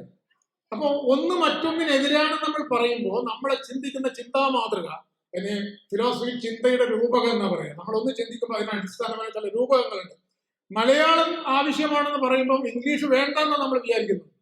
ആ ദ്വന്ദ്വത്തിലാണ്. ഹിന്ദു എന്ന് പറഞ്ഞാൽ ഇസ്ലാം അല്ല എന്ന് കരുതുന്ന പോലെ, ഇസ്ലാം എന്ന് പറഞ്ഞാൽ ഹിന്ദു അല്ല എന്ന് കരുതുന്ന പോലെ, ഇന്ത്യ എന്ന് പറഞ്ഞാൽ പാകിസ്ഥാൻ അല്ല എന്ന് കരുതുന്നത് പോലെ ഈ ദ്വന്ദ്വ യുക്തിക്കകത്താണ് നമ്മൾ ഭാഷയെ കാണുന്നത്. ഭാഷ അങ്ങനെയേ അല്ല. ഭാഷയിൽ നിങ്ങൾക്ക് എത്രയും സ്വത്വം സാധ്യമാണ്. ഇതാണ് കാര്യം. അതുകൊണ്ട് എനിക്ക് ഒന്നാം ഭാഷയും രണ്ടാം ഭാഷയും മൂന്നാം ഭാഷയും ഉണ്ട്. എനിക്ക് ഒന്നാം രാജ്യവും രണ്ടാം രാജ്യവും മൂന്നാം രാജ്യവും ഇല്ല. മനസ്സിലായോ? എന്റെ പൗരത്വം ഇന്ത്യയിലാണ്, എനിക്ക് മറ്റൊരു രാജ്യത്തെ പൗരത്വം സാധ്യമല്ല.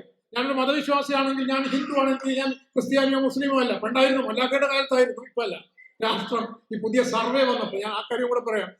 ഈ സർവേ വന്നപ്പോ ഇപ്പോ ഈ മതശുദ്ധീകരണവാദികൾ ശ്രദ്ധിക്കേണ്ട ഒരു കാര്യം, ഈ ആധുനിക കാനേഷുമാരി എന്ന് പറയുന്ന ഈ മഹാമാരിയാണ് ഈ മതം ഇത്രയും ശക്തിപ്പെടുത്തുന്നതിന് കാരണം. കാരണം വടക്കു കിഴക്കൻ സംസ്ഥാനത്തിൽ ഒരു കാലത്ത് ഈ കാനേഷുമാരിക്കാർ ആദ്യമായിട്ട് ചെന്നപ്പോ അവരോട് ചോദിച്ചു, മറ്റു പലരും എടുക്കുന്നതിന്റെ കൂട്ടത്തിൽ നിങ്ങളുടെ മതം എന്താണെന്ന് ചോദിച്ചു. അവർക്ക് മനസ്സിലായില്ല എന്താ ഈ മതം എന്ന് പറഞ്ഞു. അപ്പൊ പറഞ്ഞു, ഇന്നിന്ന അനുഷ്ഠാനങ്ങളാണെങ്കിൽ നിങ്ങൾ ഇന്നിന്ന മതം, ഇന്നിന്ന അനുഷ്ഠാനങ്ങളാണെങ്കിൽ നിങ്ങൾ ഇന്നിന്ന മതം. ആദ്യത്തെ പറഞ്ഞ അനുഷ്ഠാനങ്ങളാണെങ്കിൽ നിങ്ങൾ ഹിന്ദു മതം, രണ്ടാമത് പറഞ്ഞ അനുഷ്ഠാനങ്ങളാണെങ്കിൽ നിങ്ങൾ മുസ്ലിം മതം. അപ്പൊ പിന്നെ അതൊക്കെ മനസ്സിലായി. അപ്പൊ എന്താണ് നിങ്ങൾ മതം? ഞങ്ങൾ ഹിന്ദു മുസ്ലിമാണെന്ന് പറഞ്ഞു. കാരണം ഞങ്ങൾ ഇത് രണ്ടുമുണ്ട്. അപ്പൊ ഞാൻ പറഞ്ഞത്, ഈ കാനേഷുമാരി വഴി ബഹുത്വപൂർണമായ സാംസ്കാരികതയെ നിരാകരിച്ച് നിങ്ങൾ ഒന്നാണ് എന്ന് ഭരണകൂടം അങ്ങോട്ട് പ്രൊജക്ട് ചെയ്യുക. അതുകൊണ്ടാണ് ആധുനിക ഹിന്ദുമതം ഭരണകൂടം ഉണ്ടാക്കിയെന്ന് പറയുന്നത്. പ്രാകൃത ഹിന്ദുമതം ജനമതം. അതാണ് നമ്മൾ തെയ്യങ്ങളിലും തറയിലും ഉത്സവങ്ങളിലും കാണുന്നത്. അതുകൊണ്ട് ഈ ഹിന്ദു എന്ന് വിളിച്ചാൽ എന്ത് പേരിട്ട് വിളിച്ചാലും, അതുകൊണ്ട് പ്രാകൃത ഹിന്ദുമതത്തെ കൊണ്ട് ഭരണകൂട ഹിന്ദുമതത്തെ വിമർശിക്കുക എന്നുള്ള പ്രധാനപ്പെട്ട ഒരു കാര്യം. നമുക്കറിയാലോ, തെയ്യം തറയൊക്കെ നമ്മുടെ കൂടെയുണ്ട്. സ്റ്റേറ്റ് സ്പോൺസേർഡായി. ഇപ്പൊ രാമൻ അതിലേക്ക് പോയാൽ നമ്മുടെ വിഷയം ആരെങ്കിലും ഞാൻ പറയേണ്ടെന്ന് ഓർത്തി. ഇന്നത്തെ കാലത്ത് ഇന്നത്തെ ഇന്ത്യയിൽ പറയാൻ ഓർത്തില്ലല്ലോ. ദുരവസ്ഥ അല്ലെ, വലിയ വിപ്ലവ കൃതിയാണ് കുമാരനാശാന്റെ. വിശ്വമഹാകവിയിൽ ഒരാളായിട്ട് ഞാൻ കുമാരനാശാനെ കാണുന്നു കേട്ടോ. മറ്റൊരു കാര്യം, പക്ഷെ കുമാരനാശാന്റെ ദുരവസ്ഥയിൽ നിങ്ങൾ നോക്കിയാൽ, ദുരവസ്ഥയിൽ കുമാരനാശാൻ ഈ ചാത്തനെ, അതിൽ വിപ്ലവം എന്താണ്? വിപ്ലവം സാവിത്രി എന്ന് പറയുന്ന ഒരു ബ്രാഹ്മണ യുവതി ചാത്തൻ എന്ന് പറയുന്ന ഒരു കൊലനെ കല്യാണം കഴിക്കുന്നത് വലിയ കാര്യം, വിപ്ലവം തന്നെയാണ്, സംശയമില്ല. വിപ്ലവമൊക്കെ കഴിഞ്ഞു. ഇനി നമുക്ക് അതിലെ മറ്റു ചില കാര്യങ്ങൾ പറയാം. പക്ഷെ അവിടെ കുമാരനാശൻ ഈ ചാത്തനെതിരെ ചില കേസുകൾ കൊടുക്കുന്നുണ്ട്, ചില കുറ്റങ്ങൾ ആരോപിക്കുന്നുണ്ട്. ആ കുറ്റം, അക്ഷരമെന്നത് അറിവിയില്ല ചാത്തനും യക്ഷിയും പേയും അവർക്ക് ദൈവം. ഇതാണ് കേസ്. അക്ഷരം അറിഞ്ഞുകൂടാ, യക്ഷിയെ ആരാധിക്കുന്നു, പ്രേതത്തെ ആരാധിക്കുന്നു. കേസായത്. ആർക്കെതിരെയുള്ള കേസ്? ചാത്തനെതിരെ, ഇവിടുത്തെ അവർണ സമുദായങ്ങൾക്കെതിരെയുള്ള കേസാണ്. എന്നിട്ട് എന്താ സംഭവിക്കുന്നത്? മിശ്രവിവാഹം ഒരു വിവാഹമില്ല, മനുഷ്യവിവാഹമുണ്ട്, വേറെ കാര്യം. എങ്കിലും ആ കല്യാണം കഴിഞ്ഞതിന് ശേഷം എന്ത് സംഭവിക്കുന്നു? പോസ്റ്റ് മാരിറ്റൽ പീരീഡിൽ സംഭവിക്കുന്നത് ഈ ചാത്തനും യക്ഷിയും പ്രേതവും ഒക്കെ ഇല്ലാതാകുകയും കൃഷ്ണൻ എന്ന് പറയുന്ന ദൈവം ആ കുടുംബദേവതയെ മാറിച്ചു. രാമനും കൃഷ്ണനും എന്ന് പറയുന്ന ഈ നാടുമായി അത്തരത്തിൽ ബന്ധമില്ലാതിരുന്ന, നമ്മുടെ സാക്ഷര സംസ്കൃതിയുമായിട്ട് മാത്രം ബന്ധപ്പെട്ട ദൈവത്തെ കൊണ്ടുവരികയും ഈ കാണുന്ന മാടനും മറുതയും ഉൾപ്പെടെയുള്ള ദൈവത്തെ നിരാകരിച്ച് രാഷ്ട്രമതത്തിന് പറ്റുന്ന ഒന്നാക്കി ഉത്കൃത മതമാക്കി മാറ്റുകയും ചെയ്തു. ഇത് എന്തുകൊണ്ട് സംഭവിച്ചു എന്ന് വെച്ചാൽ, കുമാരനാശാന്റെ മറ്റെല്ലാ കവിതകളിലും ബൗദ്ധ സംസ്കൃതിയാണ് ആധികാരികമെങ്കിൽ ദുരവസ്ഥയിൽ ബ്രിട്ടീഷ് കൊളോണിയലിസമാണ് ആധികാരികം. ബ്രിട്ടീഷ് രാജാവിന്റെ പൊതിനോടുകൂടി ഞാൻ ഈ സമൂഹത്തെ ഉദ്ധരിക്കുന്നതാണ് സാവിത്രി പറയുന്നത്. മറ്റെടുത്തതല്ല, മറ്റത് ബുദ്ധനാണ് അല്ലേ? അനുപമ കൃപാനിധി അഖില ബാന്ധവൻ ശാക്യജിനദേവൻ ധർമ്മരശ്മി ചൊരിയും നാളിൽ എന്ന് ബുദ്ധന്റെ രശ്മി ചൊഴിയുന്ന സ്ഥലങ്ങളാണ് മറ്റതെങ്കിൽ ഇത് ബ്രിട്ടീഷ് ചക്രവർത്തിയുടെ മലബാറാണ്. അതുകൊണ്ട് ബ്രിട്ടീഷ് യുക്തിയോടെ കടന്നു വരുന്നു. മുസ്ലിം ആഭരണമായി തീരുന്നു. നോക്കൂ, രാമൻ കൃഷ്ണൻ രംഗപ്രവേശം ചെയ്യുന്നതോടുകൂടി സ്റ്റേറ്റ് റിലീജിയൻ വരുന്നു, മറ്റത് പുറത്താവുന്നു. മറ്റത് ജനമതത്തെ, ജനകീയ മതത്തെ, അതിൽ അന്ധവിശ്വാസങ്ങളൊക്കെ നിരാകരിക്കണം, അത് എല്ലാം പോക്കണം. അത് പല കാര്യങ്ങൾ പരിഷത്തൊക്കെ പറയുന്ന കാര്യമാണ്, പൂർണ്ണമായി ശരിയാണ്. പക്ഷേ ഒന്ന് തെറ്റും മറ്റത് ശരിയുമാവുന്നത് എങ്ങനെയെന്നുള്ള ചോദ്യം. അതുകൊണ്ടാണല്ലോ ഈ അന്ധവിശ്വാസ ബില്ല് വെള്ളത്തിലായത്. അങ്ങനെയാണല്ലോ അല്ലേ? അമൃതാനന്ദമയ അന്ധവിശ്വാസമാണല്ലോ കുടുങ്ങി, സ്റ്റേറ്റ് കുടുങ്ങി. അയോധ്യ അന്ധവിശ്വാസമാണല്ലോ, സ്റ്റേറ്റ് കുടുങ്ങി. ഇപ്പോ എന്തെങ്കിലും രണ്ട് മന്ത്രം ചൊല്ലി വെള്ളം കൊടുക്കുന്ന മൊയ്ലിയായ അന്ധവിശ്വാസിയും ഹോൾസെയിൽ കോടിക്കണക്കിന് ഹോൾസെയിൽ അന്ധവിശ്വാസം ശരിയുമാകുന്ന അവസ്ഥ വരുന്നു. അപ്പൊ ഞാൻ പറഞ്ഞു വന്നത്രയേ ഉള്ളൂ, ഈ ഏകത്വം എന്ന് പറയുന്ന ഒന്നിലേക്ക് ഉന്നതിക്കപ്പെടുന്നത് ആധുനിക ഘട്ടത്തിലാണെന്നും ആ ഏകത്വം അതിന്റെ ഉള്ളിലുള്ള ബഹുത്വത്തെ മുഴുവൻ നിരാകരിച്ചതുപോലെ അതിന്റെ ആധുനിക ഘട്ടത്തിലാണ് സ്റ്റേറ്റ് എന്ന് പറയുന്ന ഒരു സാധനം ഇതിനെ മുഴുവൻ ഏകീകരിച്ചു കൊണ്ടുവരികയും മറ്റത് എതിരാണെന്ന് വരികയും ചെയ്തത്. പക്ഷെ ഭാഷ അങ്ങനെയല്ല, ഭാഷ ജനകീയമാണ്. നിങ്ങൾക്ക് എത്രയും ഭാഷ പഠിക്കാം. അതുകൊണ്ട് എനിക്ക് ഒന്നാം ഭാഷയുണ്ട്, രണ്ടാം ഭാഷയുണ്ട്, മൂന്നാം ഭാഷയുണ്ട്, ഇനിയും ഞാൻ ഭാഷകൾ പഠിക്കും. ഇതാണ് നമ്മൾ ആദ്യം എടുക്കേണ്ട ഒരു നിലപാട്. ഈ നിലപാട് മറ്റിടത്തേക്കും പോകണമെന്ന് എന്റെ അഭിപ്രായപ്പെട്ടു. ഈ നിലപാട് മറ്റിടങ്ങളിലേക്കും പോകേണ്ടതാണ്. സത്യത്തിൽ ഇതാണ് ജനകീയ നിലപാട്, ഇതാണ് ശരിയായ നിലപാട്. അതുകൊണ്ട് ചിറ്റൂരിലിരിക്കുന്ന ഒരു തമിഴിനെ സംബന്ധിച്ചിടത്തോളം അയാളുടെ ഒന്നാം ഭാഷ തമിഴായിരിക്കെ രണ്ടാം ഭാഷ മലയാളമാകാം. ഇതാണ് യുക്തി. സേതുരാമൻ എന്ന് പറയുന്ന അറിയാലോ, കെ സേതുരാമൻ IPS ഉദ്യോഗസ്ഥൻ. അദ്ദേഹം തമിഴനാണ്, പക്ഷെ മലയാളിയാണ്, രണ്ടാം ഭാഷ മലയാളമാണ്. അവിടെ രണ്ടു തരത്തിലുള്ള രണ്ട് ഭാഷകളുണ്ട്. വിദ്യാഭ്യാസ മേഖലയിൽ സ്റ്റേറ്റ് പറയുന്ന രണ്ട് ഭാഷയുണ്ട്, അതല്ലാതെ ജനകീയ തലത്തിൽ പറയുന്ന രണ്ട് ഭാഷകളുണ്ട്. ഇപ്പൊ കാസർഗോഡൻ അതിർത്തിയിലേക്ക് പോയാൽ അവിടെ ഒന്നിലേറെ ഭാഷകളുണ്ട്. അവിടെ ഒരു ഭാഷയില്ല, രണ്ട് ഭാഷയില്ല, മൂന്ന് ഭാഷയല്ല. ഇതാണ് ജനകീയമായ സംസ്കാരം, ജനകീയ ദേശീയത എന്ന് വിളിക്കുന്നത്. നമ്മള് ഈ ദേശീയതാ സങ്കല്പത്തിൽ വന്ന ഏറ്റവും വലിയ പരിമിതി ഭാഷ കൊണ്ടുവരുന്നത് സാമൂഹ്യ ദേശീയതയാണ്. കാരണം എനിക്ക് തമിഴ് അറിയാം, അപ്പുറത്ത് തമിഴിനോട് സംസാരിക്കാൻ ഞാൻ തമിഴ് ഉപയോഗിക്കുന്നു, അല്ലെ? തമിഴൻ എന്നോട് സംസാരിക്കുന്നു. ആദിവാസി ഗോത്ര മേഖലയിൽ ഗോത്രഭാഷ അയാൾ സംസാരിക്കുന്നു. അയാൾ എന്തെങ്കിലും കാര്യങ്ങൾ പെരുവിൽ കൊണ്ടുവരണമെങ്കിൽ അയാൾക്ക് മലയാളം അറിയാം, അറിയാത്ത ആളുകളുണ്ട്. ഈ നിലയിൽ ബഹുത്വപൂർണമാണ്. സ്റ്റേറ്റ് പറയുന്നതല്ല സാമൂഹ്യ ഭാഷ എന്ന് പറയുന്നത്. അത് പലതരത്തിലുള്ള ഭാഷയാണ്. സ്റ്റേറ്റ് ഇതിനെ ഉത്ഗ്രഹിച്ചിട്ട് ഏകദേശം ഒന്നാക്കി മാറ്റുകയും ഒന്ന് മറ്റൊന്നിനെതിരാക്കി മാറ്റുകയും, സത്യത്തിൽ ഹിന്ദിയാണോ അവിടെ നിർബന്ധമായി പഠിപ്പിക്കേണ്ടതെന്നുള്ള ചോദ്യമൊക്കെ വന്ന അങ്ങനെയാണ്. തമിഴിന് ആ ചോദ്യം ചോദിക്കുന്നുണ്ടല്ലോ ഇപ്പോൾ. അതുകൊണ്ട് ജനസമൂഹത്തിന്റെ ഭാഷാ സങ്കല്പമാണ് ശരിയായ സങ്കല്പം. അത് കലർപ്പുള്ള ഭാഷയാണ്, ഒന്നിലേറെ ഭാഷകൾ അവർക്കറിയാം. പക്ഷേ നിങ്ങളുടെ സമൂഹത്തിന്റെ ഭാഷയാണ് നിങ്ങളുടെ സാമൂഹിക ജീവിതം സാക്ഷാത്കരിക്കേണ്ട ഭാഷ. നിങ്ങളുടെ തൊട്ടടുത്ത സമൂഹത്തിന്റെ ഭാഷയാണ് നിങ്ങളുടെ ഭാഷ. ഇതിനെയാണ് നമ്മൾ മാതൃഭാഷ എന്ന് വിളിക്കുന്നത്. അത്രേ ഉള്ളൂ. ഇതതിൻ്റെ അകത്ത് പ്രാധാന്യത്തിന്റെ വ്യത്യാസം, അത് സന്ദർഭത്തിനനുസരിച്ച് മാറുകയും ചെയ്യും. ഞാനിപ്പോ ഇംഗ്ലണ്ടിൽ പോയാൽ ഞാൻ ഇംഗ്ലീഷ് സംസാരിക്കുമ്പോൾ എന്റെ ഒന്നാം ഭാഷ ഒന്ന് മാറി നിൽക്കും, എന്റെ മാതൃഭാഷ അപ്പൊ തൽക്കാലം ഒന്ന് മാറി നിൽക്കും. ഹിന്ദി ഞാൻ ഹിന്ദിക്കാരോട് സംസാരിക്കുമ്പോൾ എന്റെ ഭാഷ തൽക്കാലം മാറി നിൽക്കും. ഇങ്ങനെ മാറി നിൽക്കാൻ ശേഷിയുള്ള സ്വത്വസങ്കല്പം ഭാഷയിലേ ഉള്ളൂ, മതത്തിലില്ല. മതത്തിൽ ഞാൻ മുസ്ലിം ആണെങ്കിൽ ഹിന്ദുവോട് സംസാരിക്കുമ്പോൾ ഞാൻ മുസ്ലിമായിട്ട് തന്നെയാണ് സംസാരിക്കുന്നത്. ഞാൻ പാകിസ്ഥാൻകാരനോട് സംസാരിക്കുമ്പോൾ ഞാൻ ഇന്ത്യക്കാരനായിട്ട് തന്നെയാണ് സംസാരിക്കുന്നത്. പക്ഷെ തമിഴ് അറിയാവുന്ന ഞാൻ തമിഴിനോട് സംസാരിക്കുമ്പോൾ അവിടെ എന്റെ അതിർത്തികളെ, എന്റെ സ്വത്വത്തിന്റെ അതിർത്തികളെ ഞാൻ നിരാകരിക്കുന്നുണ്ട്. അവിടെ ഞാനും ഐക്യപ്പെടുന്നുണ്ട്. ഈ ഐക്യശേഷിയാണ്, അതുകൊണ്ടാണ് ഭാഷാ ദേശീയതയാണ് ഏറ്റവും അയവുള്ളതും അപരങ്ങളെ ഉത്ഗ്രഹിക്കാൻ കഴിയുന്നതും ആന്തരികമായി ബഹുത്വപൂർണ്ണമാകുന്നത്. ഇതിനെ രാഷ്ട്രയുക്തിക്കകത്തേക്ക് കൊണ്ടുവരാൻ ശ്രമിക്കുന്ന ആളുകളുണ്ട്, ശ്രദ്ധിക്കണം. ഇപ്പോ നവനിർമ്മാണ സേനയും ശിവസേനയും മറാഠിയെ കാണുന്നത് നമ്മളിത് കാണുന്ന പോലെയല്ല. ഇപ്പൊ കേരളത്തിൽ നമ്മളിത് കാണുന്നതിന്റെ കാര്യം, കേരളത്തിലുണ്ടായ സാമൂഹ്യ മുന്നേറ്റങ്ങളുടെ ഭാഗമായിട്ട് നമുക്ക് ഈ ജനാധിപത്യത്തിന്റെ ഭാഗമായിട്ട് ഇതിനെ കാണാൻ കഴിയുന്നത്. അപ്പൊ ഈ നിലയിൽ ഭാഷാ ബഹുത്വം എന്ന് പറയുന്നത്, ഭാഷാ ജനാധിപത്യം എന്ന് പറയുന്നത് ഈ വിവിധ ഭാഷകളെ ഉൾക്കൊള്ളലാണ്. പക്ഷെ അതിൽ ഏറ്റവും പ്രാഥമികമായിട്ടുള്ളത് എന്താണ്? അതിൽ ആ പ്രദേശത്തെ ഭരണകൂടം സ്വീകരിക്കേണ്ട ഭാഷ എന്താണ്? ഏത് ഭാഷയിലാണ് പഠന മാധ്യമം ഉണ്ടായിരിക്കേണ്ടത് ചോദിക്കുമ്പോൾ മാതൃഭാഷ രംഗത്തേക്ക് വരുന്നു. അവിടെ ഒരു കാര്യമുണ്ട്, അവിടെ ഈ മാതൃഭാഷ എന്നുള്ള നിർവചനത്തിന്റെ ഒരു പ്രശ്നം അവിടെ കിടക്കുന്നുണ്ട്. എന്താ നിർവചനത്തിന്റെ പ്രശ്നം? മാതൃഭാഷ എന്ന് പറഞ്ഞാൽ എല്ലാവർക്കും അറിയാം, മറ്റുള്ള ഭാഷകൾ ബാക്കി എല്ലാവരും പറയേണ്ട ആവശ്യമില്ല, കേവലം ധാത്രിമാർ. പക്ഷേ ഈ മാതൃഭാഷ എന്നുള്ള സങ്കല്പം തന്നെ ഒരു നവോത്ഥാന ആശയമാണ്. നമ്മൾ ഈ മാതൃഭാഷ എന്ന് പറയുമ്പോൾ വേദ ഉപനിഷത്ത് കാലഘട്ടത്തിലുള്ള സങ്കല്പമല്ല. മാതൃഭാഷ എന്ന് പറയുന്നത് നവോത്ഥാന കാലഘട്ടത്തിൽ വേദഭാഷക്കെതിരെ ബൈബിൾ പ്രചരിച്ചിരുന്ന ലത്തീൻ ഭാഷ മാത്രമല്ല ആധികാരിക ഭാഷ എന്നും, സാഹിത്യം രചിക്കേണ്ടത് സ്വന്തം മാതൃഭാഷയിലാണ്, സ്വന്തം ഭാഷയിലാണ് എന്നൊരു സാഹചര്യം വരുമ്പോഴാണ് മാതൃഭാഷയെ ഡിവൈൻ കോമഡി എഴുതിയ ഗാന്ധി നിർവചിക്കുന്നത്. അദ്ദേഹം എങ്ങനെയാണ് നിർവചിച്ചത്? പണിയെടുത്ത് ഞാൻ പറഞ്ഞാണ്. ഏതൊരു ഭാഷയിലാണോ ആയമാർ സംസാരിക്കുന്നത് അതാണ് മാതൃഭാഷ. ശ്രദ്ധിക്കേണ്ട ഒരു കാര്യമാണ്, പ്രത്യേകിച്ച് മലയാളി ശ്രദ്ധിക്കേണ്ട ഒരു കാര്യമാണ്. നേരത്തെ ടീച്ചർ പറഞ്ഞല്ലോ, അതായത് വീട്ടിന്റെ അകത്ത്, ഇപ്പൊ നേരത്തെ സ്കൂളിലെ കാര്യം ടീച്ചർ പറഞ്ഞത്, വീട്ടിന്റെ അകത്ത് തന്നെ കുട്ടികളോട് ഇംഗ്ലീഷിലേക്ക് പറയുന്നത് അല്ലേ?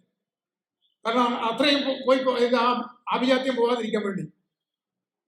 പക്ഷെ നിങ്ങൾ ഈ വരേണ്യരായ നിങ്ങൾ വീട്ടില്, അപ്പർ ക്ലാസ്സിനെ കുറിച്ചാണ് പറയുന്നത്, നിങ്ങൾ വരേണ്യരായ നിങ്ങൾ വീട്ടിൽ കുട്ടിയെ നിങ്ങൾ ഇംഗ്ലീഷ് പഠിപ്പിച്ചാലും കുട്ടിയെ നോക്കാൻ വേണ്ടി നിൽക്കുന്ന ആയ ഉണ്ടല്ലോ, ആ ആയ മലയാളം പറയും. അതുകൊണ്ടാണ് ആയയുടെ ഭാഷയാണ് മാതൃഭാഷ. അതാണ് സമൂഹത്തിന്റെ ഭാഷ. എത്ര ക്രാന്തദർശിയാണ് ഗാന്ധി എന്ന് ആലോചിക്കണം.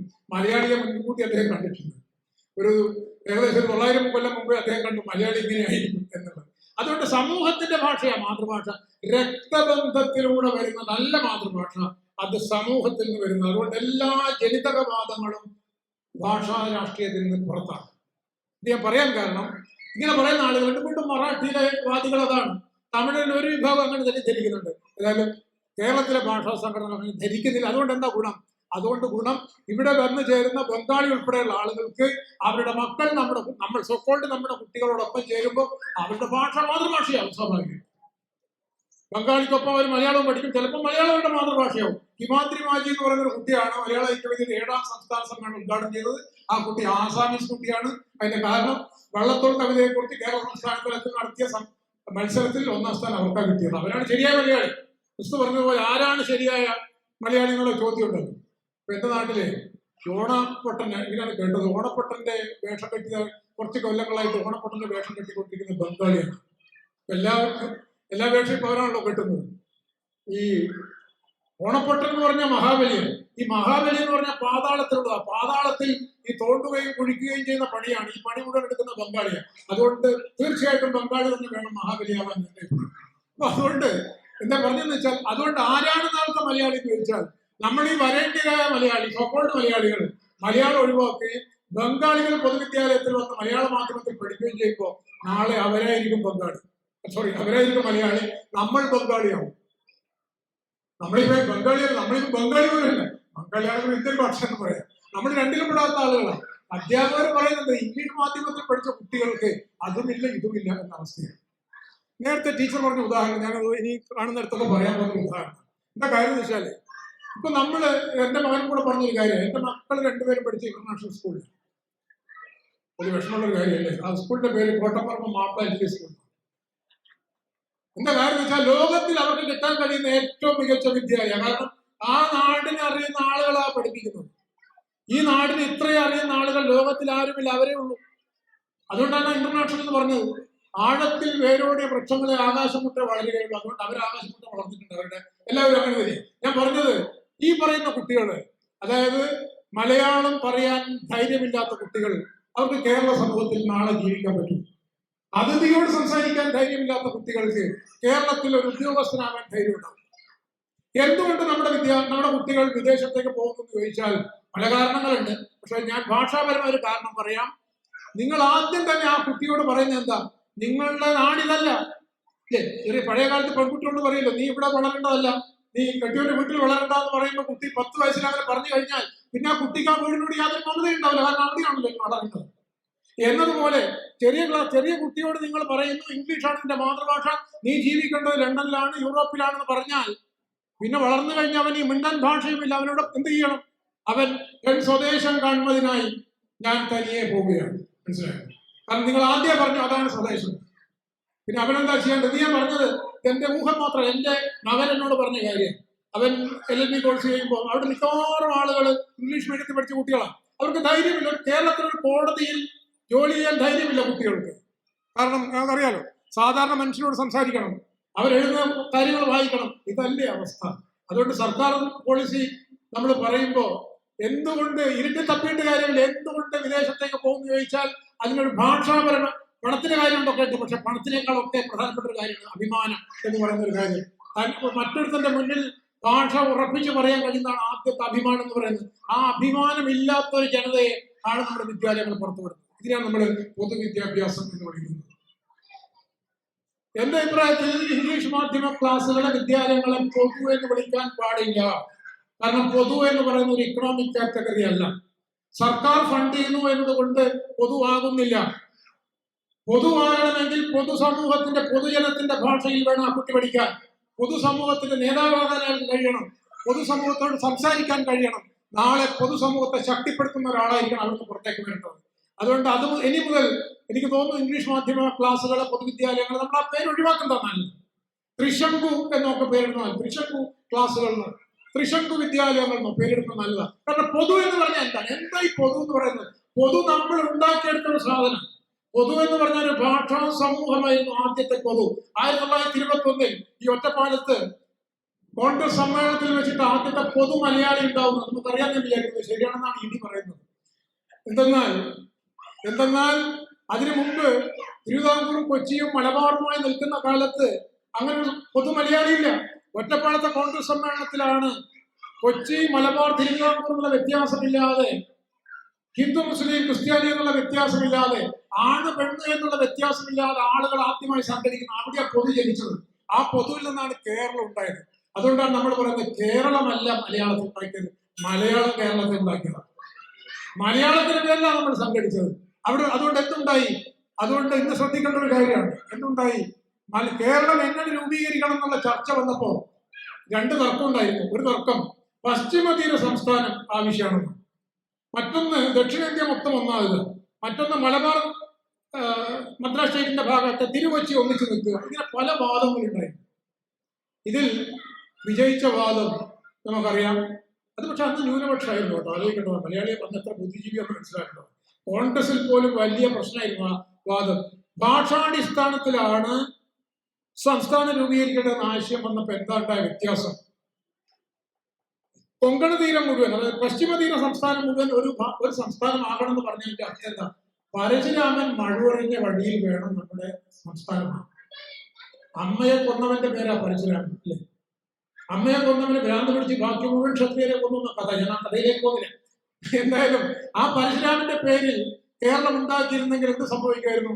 അത് ഹിന്ദുക്കൾക്ക് മേൽക്കോയ്മയുള്ള, ഹിന്ദുക്കൾക്ക് മോർ ഈക്വൽ, ഞങ്ങളുടെ എന്ന് പറയാൻ കഴിയുന്ന ഒരു സംസ്ഥാനമാകുമായിരുന്നു. അത് കടലിലേക്ക് തിരിച്ചറിഞ്ഞ് നമ്മള് ഭാഷാടിസ്ഥാനത്തിൽ സംസ്ഥാനം ഉണ്ടാക്കിയപ്പോൾ ഹിന്ദുവിനും മുസ്ലിമിനും ക്രിസ്ത്യാനിക്കും തുല്യാവകാശമുള്ള സംസ്ഥാനമായി മാറി. ആ ഭാഷാ സംസ്ഥാനം ആധുനിക എന്ന് പറഞ്ഞ കാരണം. അതുകൊണ്ടാണ് നമ്മൾ പൊതുവായത്. മലയാളം പറയുമ്പോൾ ഇംഗ്ലീഷ് വേണ്ടാന്ന് ധരിക്കുന്നത് ഞാൻ പറഞ്ഞ പഴയ യുക്തിയാണ്, ഈഗോന്റെ യുക്തിയാണ് നമ്മൾ വെക്കുന്നത്. ലിംഗ്വിസ്റ്റ് ആധുനിക ഭാഷാശാസ്ത്ര യുക്തിയാണ്. ആധുനിക ഭാഷാശാസ്ത്രം മറ്റൊരു കാര്യം കൂടെ പറയും. നിങ്ങൾ ഭാഷ ഉപയോഗിക്കല്ലേ എന്ന ഭാഷയിൽ നിന്ന് നിങ്ങൾ ജനിക്കുക ചെയ്തെന്നും കൂടെ പറയും. കാരണം നിങ്ങൾക്ക് മുമ്പേ ഭാഷയുണ്ട്, നിങ്ങളിലൂടെ ഭാഷ വിനിമയം ചെയ്യപ്പെടുകയാണ് ചെയ്യുന്നതെന്ന് പറയും. ഞാൻ പറഞ്ഞത് മലയാളി എന്ന് പറയുന്ന ഒന്ന്, മലയാളി സ്വത്വത്തെ ഞാൻ അംഗീകരിക്കുന്ന ഒരാളല്ല. പക്ഷെ ആധുനിക കേരളം എന്ന് പറയുന്ന ഒന്ന് രൂപപ്പെട്ടത് ഭാഷാടിസ്ഥാനത്തിലാണ്. അതിന്റെ അർത്ഥം ഇവിടുത്തെ കോടതി ഭാഷ, ഇവിടുത്തെ വിദ്യാഭ്യാസ മാധ്യമം, ഇവിടുത്തെ ഭരണഭാഷ ഉൾപ്പെടെയല്ല. അതായത് ഭരണകൂടം ജനകീയമായിരിക്കണം എന്ന് പറഞ്ഞതിന് അർത്ഥമുള്ളൂ. അതിന്റെ അർത്ഥം അത്രയേ ഉള്ളൂ. അതായത് ഇപ്പൊ നമ്മളിപ്പോ തിയററ്റിക്കലായി പറഞ്ഞാല് ഈ ഭാഷാ രാഷ്ട്രീയ പ്രശ്നം കൊളോണിയൽ സമൂഹത്തിൽ മാത്രമുള്ള ഒരു പ്രശ്നം. നമ്മൾ ഈ ഭാഷാ പ്രസ്ഥാനം ഉണ്ടാക്കുന്ന കാലത്ത് മറ്റു പല സാധനങ്ങൾ എഴുതുമ്പോൾ നമ്മള് ഫൂക്കോ, ലക്കാൻ, മറ്റേ അങ്ങനെ കുറെ ബുദ്ധിജീവികളുടെ യൂറോപ്യൻ പണ്ഡിതരുടെ പേരൊക്കെ പറഞ്ഞാൽ പിന്നെ ആരും മിണ്ടില്ല. കാരണം ഭൂതം, പ്രേതം, പിശാച് അങ്ങനെ ആ പേരുകൾ പറഞ്ഞാൽ പിന്നെ ഒരു മലയാളി ബുദ്ധിജീവിയും മിണ്ടില്ല. പക്ഷേ ഈ ഭാഷാ രാഷ്ട്രീയം പറയുമ്പോൾ ഇങ്ങനെയുള്ള ഒരാളെയും കാണുന്നില്ല. കാരണം എന്താ കാര്യം? അത് അവിടുത്തെ പ്രശ്നമല്ല. അവിടെ ഇംഗ്ലണ്ടിനെ സംബന്ധിച്ചിടത്തോളം, ഫ്രാൻസിനെ സംബന്ധിച്ചിടത്തോളം അവിടുത്തെ ജനഭാഷയും ഭരണഭാഷയും ഒന്നാണ്. അവർക്ക് ആ പ്രശ്നമില്ല. വ്യത്യാസം മനസ്സിലാക്കി ഞാൻ വിചാരിക്കുന്നു. അത് തന്നെ എങ്ങനെ രൂപപ്പെട്ടു? അത് രൂപപ്പെട്ടതിന്റെ പിന്നീട് ചരിത്രമുണ്ട്. അതായത് മധ്യകാലഘട്ടത്തില് കുരിശ് യുദ്ധങ്ങളുടെ കാലഘട്ടത്തിൽ മതത്തിന്റെ പേരിൽ അവർ സമരം ചെയ്തു, യുദ്ധം ചെയ്തു, ആയിരക്കണക്കിന് ആളുകൾ കൊല്ലപ്പെട്ടു. ആദ്യത്തെ കുരിശ് യുദ്ധത്തിൽ മുസ്ലിങ്ങളും ക്രിസ്ത്യാനികളും തമ്മിൽ സംഘർഷം. പ്രൊട്ടസ്റ്റന്റ് റവല്യൂഷൻ വന്നതിന് ശേഷം പ്രൊട്ടസ്റ്റന്റുകളും കത്തോലിക്കരും തമ്മിൽ സംഘർഷം. ഇങ്ങനെ ക്രിസ്ത്യാനി മുസ്ലിം എന്ന സ്വത്വം, പ്രൊട്ടസ്റ്റന്റ് കത്തോലിക്കർ എന്നുള്ള സ്വത്വം, ആ സ്വത്വം ശക്തിപ്പെട്ട കാലത്താണ് മതയുദ്ധങ്ങൾ ഉണ്ടായത്. അത് കഴിഞ്ഞിട്ട് അവർ തിരിച്ചറിയുകയാണ്, ഞങ്ങൾ ക്രിസ്ത്യാനികളും മുസ്ലിങ്ങളും അല്ല, ഞങ്ങൾ കത്തോലിക്കരും പ്രൊട്ടസ്റ്റന്റും അല്ല, ഞങ്ങൾ ഇംഗ്ലീഷുകാരാണ്, ഞങ്ങൾ ഫ്രഞ്ചുകാരാണ്, ഞങ്ങൾ ജർമ്മൻകാരാണ് തിരിച്ചറിഞ്ഞപ്പോഴാണ് മതസംഘർഷങ്ങളില്ലാതെ ആധുനിക ദേശീയതയായിട്ട് അവർ മാറിയാണ്. അതുകൊണ്ട് ജാതി മത, നേരത്തെ നമ്മൾ കണ്ട ജാതി മത സ്വത്വത്തിനേക്കാൾ ആധുനികമായ ഒന്നാണ് മത സമൂഹ, ഭാഷാ സമൂഹം എന്ന ആശയം. ഇതാണ് കാര്യം. ഇങ്ങനെയാണ് അവർക്ക് മറികടന്നത്. ഇന്ത്യയും അങ്ങനെ തന്നെ മറികടക്കാൻ ശ്രമിച്ചത്. 1947 ആഗസ്റ്റ് 15 വരെ ഇന്റർനാഷണൽ കോൺഗ്രസും ഇന്ത്യൻ കമ്മ്യൂണിസ്റ്റ് പാർട്ടിയും ഇന്ത്യൻ സോഷ്യലിസ്റ്റ് പാർട്ടിയും ഒക്കെ മുന്നോട്ട് വെച്ച ആശയം ഭാഷാ ഉപദേശികളുടെ ഒരു ഐക്യം എന്നുള്ള യൂണിയൻ എന്ന അർത്ഥത്തിലാണ് ഉണ്ടാക്കിയെടുത്തത്. അത് അങ്ങനെ ഉണ്ടായിരുന്നെങ്കിൽ ആലോചിച്ച് നോക്കും, കാശ്മീർ പ്രശ്നമില്ല. ജമ്മു കാശ്മീരും പാകിസ്ഥാൻ ഒക്കിപ്പേഡ് കാശ്മീർ ഒരു സംസ്ഥാനമാണ്, അല്ലേ? പാകിസ്ഥാൻ ഒക്കിപ്പേഡ് പഞ്ചാബും നമ്മുടെ പഞ്ചാബും ഒരൊറ്റ സംസ്ഥാനമാണ്. ബംഗ്ലാദേശും ബംഗാളും ഒന്നാണ്. ഒരു പ്രശ്നമില്ല. ഒരു ആസാമീസ് പ്രശ്നം, ഒരു നമ്മളിന്ന് പറയുന്ന ഇന്ത്യൻ ദേശീയതയുടെ പ്രശ്നമേ ഇല്ല. ഭാഷ കൊണ്ട് ഉണക്കാവുന്ന ഒരു മുറിവ് ആ ഭാഷക്ക് പകരം മതം കൊണ്ട് ഉണക്കുകയല്ല ചെയ്തത്, അതിൽ കത്തിവെക്കുക ചെയ്തതോടുകൂടിയാണ്. ആ മുറിഞ്ഞ വഴിയാണ്, ഭാഷ മുറിഞ്ഞ വഴിയിലാണ് ഇന്ന് ഇന്ത്യയിലെ കലാപങ്ങൾ മുഴുവൻ. ഇന്ന് 27 പേര് 28 പേര് കാശ്മീരിൽ ജീവൻ കൊടുത്തിട്ടുണ്ടെങ്കിൽ അതിന്റെ പിന്നിൽ ഈ ഒരു കാര്യമുണ്ട്. നോക്കൂ, മലബാർ കേരളത്തിൽ നിന്ന് പുറത്തു പോയിരുന്നെങ്കിൽ എന്ത് സംഭവിക്കുന്നു?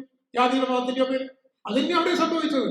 അതുകൊണ്ട് ഒരു കാര്യമുണ്ടായി, ബംഗാളില് അവര് ഇന്ത്യയും പാകിസ്ഥാനായിട്ട് വിഭജിക്കാൻ നോക്കിയപ്പോ പഞ്ചാബിനെ മുറിക്കാൻ നോക്കി, അവര് മുറിച്ചു. കാശ്മീരിനെ. അതുകൊണ്ട് കാശ്മീരിയത്ത് എന്ന് പറയുന്ന ഒരു ആശയം പണ്ടുണ്ടായിരുന്നു. ഹിന്ദുക്കളും മുസ്ലിങ്ങളും ഉൾപ്പെടെ എല്ലാവരും ഉൾച്ചേരുന്ന ഒരു കാശ്മീരി സംസ്ഥാനം എന്നൊരാശയം പണ്ട് ഇന്നത്തെ നാഷണൽ കോൺഫറൻസിന്റെ ഷെയ്ഖ് അബ്ദുള്ള എന്ന് വെച്ചൊരാശയമാണ്. അന്നത്തെ ആശയം നാഷണൽ മുസ്ലിം കോൺഫറൻസ് എന്ന് ആദ്യം അദ്ദേഹം ഉണ്ടാക്കിയ പ്രസ്ഥാനം പിന്നീട് അദ്ദേഹം സെക്യുലർ ആശയത്തിലേക്ക് എത്തുകയും നാഷണൽ കോൺഫറൻസ് എന്നുള്ളതിലേക്ക് വരികയും ചെയ്തു. അവരുടെ മാനിഫെസ്റ്റോ വായിച്ചാൽ അറിയാം, കേരളം മലയാളികളുടെ മാതൃഭൂമിയെ DMS എഴുതിയതുപോലെ തന്നെ എഴുതിയ സാധനമാണ്. ബംഗാളിൽ അങ്ങനെയാണ്. ബംഗാളിൽ അവർ ഞങ്ങൾ മതത്തിന്റെ പേരിൽ വിഭജിക്കാൻ തയ്യാറില്ല എന്നവർ പറഞ്ഞ ആരാണ്? നേതാജി ബോസിന്റെ സഹോദരൻ ശരത്ചന്ദ്ര ബോസ്, മുസ്ലിം ലീഗ് നേതാവായ സുഹറാവർദി, ഇവര് പറഞ്ഞു ഞങ്ങൾ ബംഗാൾ വിഭജിക്കാൻ ഞങ്ങളില്ല. ഇനി അങ്ങനെയാണ് നിങ്ങൾ പറയുന്നത് ഞങ്ങൾ ഇന്ത്യയിൽ നിന്ന് മാറി സംയുക്ത ബംഗാളായി കൊണ്ടുകൊള്ളാം എന്ന് പറഞ്ഞതിനെ ഞാൻ കത്തിവെച്ചത്. അതിന്റെ ബാക്കി പത്രം ഇതാരും പറഞ്ഞതായി ഞാൻ കേട്ടിട്ടില്ല. നമ്മളിപ്പോ എത്രയും ഇന്ത്യൻ ഇവിടെ നടക്കാൻ പോകുന്ന ഇന്ത്യൻ ഐഡിയ അല്ലെങ്കിൽ ഇന്ത്യൻ ദേശീയത, ഇതാണ് അതിന്റെ അടിസ്ഥാനം. യഥാർത്ഥത്തിൽ യൂറോപ്പിൽ ആധുനിക ഭാഷാ ദേശീയത ഉണ്ടായതുപോലെ ഇന്ത്യയിൽ ഭാഷാ ദേശീയത രൂപപ്പെട്ടിരുന്നെങ്കിൽ ഇന്ത്യ പാകിസ്ഥാൻ വിഭജനമില്ല, ഇന്ത്യയിലെ മതതർക്കങ്ങളും ഇല്ല. കാരണം ഇതെല്ലാം ഭാഷയുടെ പിന്നിൽ. ഇപ്പൊ കേരളത്തിലെ ആളുകൾ മുസ്ലിങ്ങളായും ക്രിസ്ത്യാനികളായും ഒക്കെ ഒരേ ഭാഷ സംസാരിക്കുന്നവരായി ഒരേ സിനിമ കണ്ടിട്ട് അല്ലേ, ഒരേ കഥാപാത്രങ്ങളെ അങ്ങോട്ടും ഇങ്ങോട്ടും മനസ്സിലാക്കിക്കൊണ്ട് ഒരേ ഡയലക്റ്റുകൾ അങ്ങോട്ടും ഇങ്ങോട്ടും പറഞ്ഞുകൊണ്ട് ജീവിക്കുന്നുണ്ടല്ലോ. ഒരു വലിയ ഉദ്ധരണ പ്രക്രിയ യൂറോപ്പിൽ അങ്ങനെയാണ് നടക്കുന്നത്. അങ്ങനെയാണ് ആധുനിക ജർമ്മൻകാരും ആധുനിക ഇംഗ്ലീഷുകാരും ആധുനിക ഫ്രഞ്ചുകാരും ഒക്കെ രൂപപ്പെട്ടത്. അപ്പൊ ആ പ്രക്രിയ, അതുപോലെ ഭാഷയും സംസ്കാരം എന്ന് പറയുമ്പോൾ അതൊരു ഭൂതകാലത്തിന്റെ പ്രശ്നം മാത്രമായിട്ട്, തിരിച്ചു പിടിക്കലിന്റെ പ്രശ്നം മാത്രമായിട്ടല്ല കരുതേണ്ടത്. അതൊരു ഭാവിയുടെ നിർമ്മാണത്തിന്റെ ഒരു പ്രശ്നമായിട്ട് വേണം കരുതാൻ. അങ്ങനെ നിർമ്മാണത്തിന്റെ പ്രശ്നമായിട്ട് കരുതുമ്പോൾ നമ്മൾ മലയാളം വിജ്ഞാന ഭാഷ, വിജ്ഞാന സമൂഹത്തെ കുറിച്ചുള്ള ചർച്ചയുണ്ട്. മലയാളം വിജ്ഞാന സമൂഹം എന്ന നിലയിൽ വികസിക്കേണ്ട ആവശ്യം, മലയാളം പഠനമാധ്യമം എന്നുള്ള നിലയിൽ വികസിക്കേണ്ട ആവശ്യം, മലയാളം ഭരണഭാഷ എന്നുള്ള നിലയിൽ സ്ഥാപിക്കേണ്ട ആവശ്യം, മലയാളം കോടതി ഭാഷ എന്നുള്ള നിലയിൽ ആവശ്യം, ഇതൊക്കെയാണ് സംസ്കാരം എന്ന് പറയുന്ന ആശയമായിട്ട് വരുന്നത്. അല്ലാതെ നമ്മൾ ഈ തിരിച്ചുപിടിക്കൽ മാത്രമല്ല, തിരിച്ചുപിടുത്തുന്നതിനേക്കാളേറെ ഭാവിയിൽ നമ്മൾ തുടങ്ങിയിട്ടേ ഉള്ളൂ. 1956 നവംബർ 1 തുടങ്ങിയിട്ടേ ഉള്ളൂ കേരളം. ആ തുടങ്ങി എന്ന് പറഞ്ഞ അർത്ഥം 1957 DMS പറഞ്ഞല്ലോ. അത് ഈ പറയുന്ന സർവകലാശാല ഉൾപ്പെടെ എല്ലാം മലയാളത്തിൽ പഠിപ്പിക്കുക, മറ്റേ വേണ്ടെന്നല്ല. ഇപ്പോഴും നമ്മൾ പറയുന്ന അതാണ്, ഇംഗ്ലീഷ് പഠിക്കണ്ടെന്ന് പോലും പറയുന്നില്ല. പക്ഷെ മലയാളത്തിൽ ഏത് വിഷയവും പഠിക്കാനുള്ള സാഹചര്യം പറയുന്നു ഉണ്ടായിരുന്നില്ല. 2012 ഉണ്ടായി മലയാള സർവകലാശാലയിൽ. നിങ്ങൾ അറിയാമെങ്കിൽ പക്ഷെ അറിയേണ്ടതാണ്, ഇപ്പോ മലയാള സർവകലാശാലയിൽ MSc മലയാള മാധ്യമത്തിൽ പഠിക്കാം. അവിടുത്തെ MSc പരിസ്ഥിതി കോഴ്സ് മലയാള മാധ്യമത്തിലാണ് നടക്കുന്നത്. അവിടുത്തെ PhD പ്രബന്ധങ്ങൾ, വിവിധ വിഷയങ്ങളുടെ PhD പ്രബന്ധങ്ങൾ മലയാളത്തിലാണ് ചെയ്യുന്നത്. അല്ലാത്തവർക്ക് മറ്റു സർവകലാശാലയിലേക്ക് പോകാം. അതുകൊണ്ട് എന്തുണ്ടാവുന്നു? അതുകൊണ്ട് നേരത്തെ പറഞ്ഞ പോലെ ഒരുപാട് വിജ്ഞാന പദങ്ങൾ ഉണ്ടാവുന്നു. ഒരുപാട് ആളുകൾ മറ്റു നിലയിൽ ഇംഗ്ലീഷ് അറിയില്ല എന്നതിന്റെ പേരിൽ മാത്രം സമൂഹത്തിന് ഭ്രഷ്ടരായി പോകുന്ന അവസ്ഥ ഇല്ലാതാവും. നിങ്ങൾ മനസ്സിന്റെ അപകോളനീകരണം എന്നുള്ള പുസ്തകം നിങ്ങൾ കണ്ടിട്ടുണ്ടെന്ന് വിചാരിക്കുന്നു. 10ാം ക്ലാസ്സിൽ അതിന്റെ ഭാഗം പഠിക്കാനുണ്ടായിരുന്നു. എൻഗൂഗി, ലോക സാഹിത്യകാരൻ എൻഗൂഗി പറയും, ഞാൻ സ്കൂളിൽ പഠിക്കുന്ന കാലത്ത് ഞാൻ ഇംഗ്ലീഷിൽ മാത്രം മികച്ച ആളും ബാക്കി എല്ലാ വിഷയത്തിലും ഞാൻ ഒരു ഏവറേജ് ആയിരുന്നു. പക്ഷെ ഇംഗ്ലീഷ് ഒഴികെ എല്ലാ വിഷയത്തിലും മികച്ചൊരുത്തരുണ്ടായിരുന്നു. അവൻ ഇംഗ്ലീഷിൽ തട്ടി പരാജയപ്പെട്ടു. അവനിപ്പോൾ ഒരു ഡ്രൈവറാണ്. ഞാൻ ലോകം മുഴുവൻ അറിയുന്ന എഴുത്തുകാരനാണ്. അദ്ദേഹം പറയും, അദ്ദേഹം ഒടുവിൽ ഇംഗ്ലീഷ് ഒഴിവാക്കി ഇഗിക്കു എന്ന് പറയുന്ന ഏതാനും ലക്ഷം ആളുകൾ സംസാരിക്കുന്ന ഭാഷയിലേക്ക് തന്നെ എഴുത്ത് തിരിച്ചു കൊണ്ടുവന്ന ആളാണ്. അപ്പോ അവിടെ അതൊരു ഭാഷയെ സംബന്ധിച്ച ഒരു ആധുനികമായ ആശയമാണ്. അപ്പൊ അവിടെ ഭാഷ മനുഷ്യാവകാശമാണ് എന്നൊരാശയം. ഇവിടെ മനുഷ്യാവകാശം എന്തിനുണ്ട്? നമ്മൾ പുതിയ വാക്കുകൾ പഠിച്ചല്ലോ. നമ്മളിപ്പോ സ്ത്രീ നീതി, ലിംഗനീതി എന്നൊരാശയം പഠിച്ചു അല്ലേ? അടുത്ത പഠിച്ചൊരാശയം. സാമൂഹ്യ നീതി എന്നൊരാശയം പഠിച്ചു, ജാതി നിരാകരണം. അതുപോലെ ഒരു ആശയം വന്നതാണ് ഭാഷാനീതി എന്നൊരാശയം, ഭാഷാപരമായ മനുഷ്യാവകാശം എന്നൊരാശയം. ഈ ആശയം ജോൺ കുട്നാബ് കാങ്കാസ് എന്ന് പറയുന്ന ഒരു ഭാഷാപ്രവർത്തകർ, അവരാണ് ലിംഗ്വിസിസം എന്നൊരു വാക്കുണ്ടാക്കിയത്. ഭാഷാ വിവേചനം, ജാതി വിവേചനം പോലെ, വർണ്ണ വിവേചനം പോലെ ഭാഷയുടെ പേരിൽ ഒരാളെ, ഒരു ക്ലാസ്സിൽ ഒരു കുട്ടി വിവേചനം അനുഭവിക്കുന്നുണ്ടെങ്കിൽ അത് ഭാഷാ വിവേചനം, അത് മനുഷ്യാവകാശ വിരുദ്ധമാണെന്ന ആശയം. ഭാഷ അറിയില്ല എന്നുള്ളതിന്റെ പേരിൽ അവഹേളനം. റഹീം MP നിരന്തരം അവഹേളിക്കപ്പെട്ടുകൊണ്ടേയിരിക്കുന്നു നമ്മുടെ മാധ്യമങ്ങളിൽ, കാണുന്നുണ്ടോ? അതായത് മലയാളം അറിയാത്തതിന്റെ പേരിൽ ഇംഗ്ലീഷിൽ നേതാക്കന്മാർ ഇംഗ്ലീഷ് പറഞ്ഞ മലയാളത്തിൽ പറയുമ്പോൾ ഒരു കുഴപ്പമില്ല, അവരോട് നമുക്ക് ആദരവ് കൂടുതൽ അല്ലേ, വിശ്വപൗരന്മാരാണ്. പക്ഷെ നമ്മുടെ നാട്ടിൽ നിന്ന് പോയ ആള് അവരുദ്ദേശിക്കുന്ന മറ്റുള്ള ഇംഗ്ലീഷിൽ പറയാത്തതുകൊണ്ട് അവർ അവഹേളിക്കപ്പെടുന്നത്. ഇതാണ് ഭാഷാവഹേളനം. മറ്റേ മലയാളം അറിയാത്ത ഇംഗ്ലീഷുകാരുടെ വലിയ ആദരവാണ്. പണ്ട് മെക്കാളിയോടുള്ള ആദരം ഇപ്പോഴും തുടരുന്നു. അവർ വിശ്വപൗരന്മാരാണ്. ഈസ് എൻ ഓണറബിൾ മാൻ എന്ന് പറയുന്ന മട്ടിൽ അവരുടെ അപ്പൊ ഇതാണ് അതുകൊണ്ട് ഭാഷാ മനോഭാവം എന്നൊരാശയമുണ്ട്. അത് രാഷ്ട്രീയ വർഗപരമായ മുൻവിധി പോലൊരു മുൻവിധിയാണ്.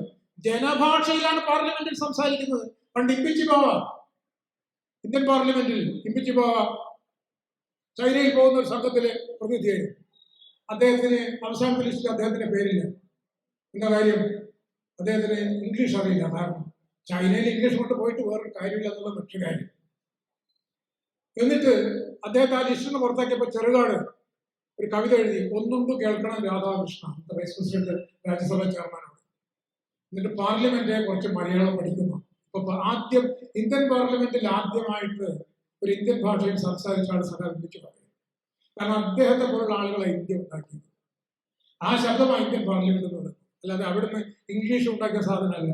നാം സമരം ചെയ്ത് ഉണ്ടാക്കിയ സംഗതി.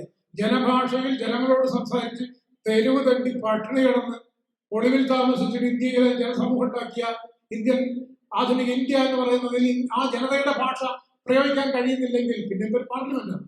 ഇപ്പൊ പറ്റും. ഇപ്പൊ നിങ്ങൾക്ക് മലയാളത്തിൽ സംസാരിച്ചാൽ ഇതര ഭാഷകൾ ഒന്നിച്ച് കേൾക്കാൻ കഴിയുന്ന മട്ടിൽ വികസിച്ചു. അറിയാലോ, പുതിയ AI വന്നതോടുകൂടി, പുതിയ ബഹുഭാഷാ സംവിധാനങ്ങൾ, IT വിപ്ലവം വന്നതോടുകൂടി ഒരു സ്റ്റെപ്പും കൂടെ വന്ന് ഒരു ഭാഷ കൊണ്ട് ലോകഭാഷ മുഴുവൻ മനസ്സിലാക്കാവുന്ന അവസ്ഥ വന്നു.